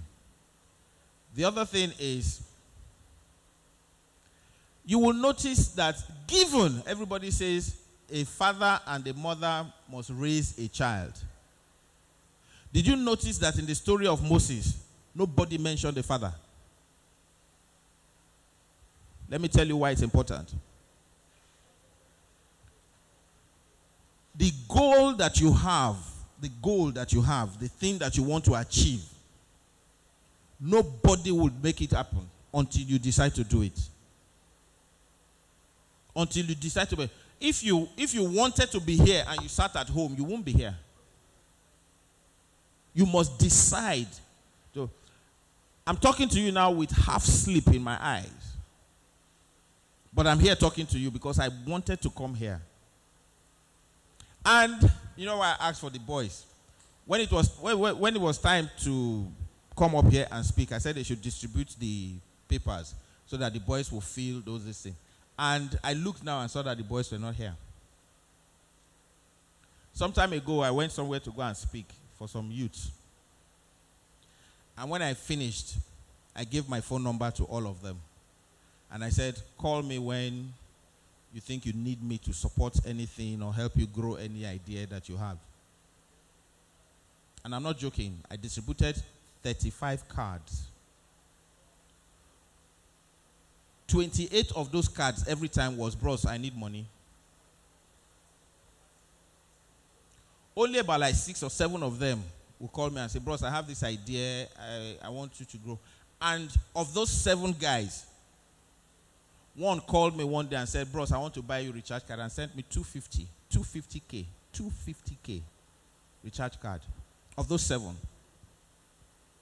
But you see, the mindset of the about 28 is to take, not to become somebody who gives.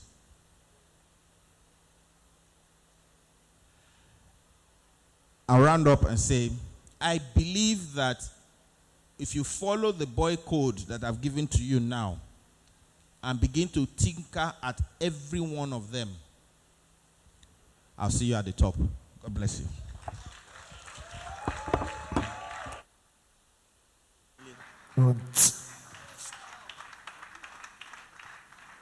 One more time, please put your hands together for a very wonderful one by our very own grand icon himself. Thank you so much, sir.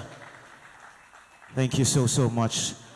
Ladies and gentlemen, the BoyCode Conference 2025. First, I want you to put your hands together for yourself. You came in the morning, even with the rain. You stayed to this very minute just to listen to the words. You are the real G's. Just before you go, I would like to make welcome Bukayo for the closing remark. Please put your hands together for him. He's been behind the scenes, running back and forth to make sure that you have a great one. Thank you so much for coming, and thank you so much for staying. Definitely there are challenges, like you said, in terms of early on, but in spite of that, you were able to come down here and have a good experience. I hope you had a good experience. I think the last word is just basically, with everything that is given and everything that has been poured out into everyone, execution and asking questions are the main thing. Please, scan the barcode, follow up with us, and follow us on Instagram, on YouTube. We definitely have many more of these coming forward, and I'll hand over back to Dimeji. Thank you very much. So we have books. Please don't go. Just take one. Take one. Take one. This is your gift for waiting to the end. Just take one. Don't rush. Don't rush. Don't rush. Easy. Easy. Thank you very much. God bless you. Superstar DJ Rhymes, can we get something?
Pull up in a beam, too much to clean and toy.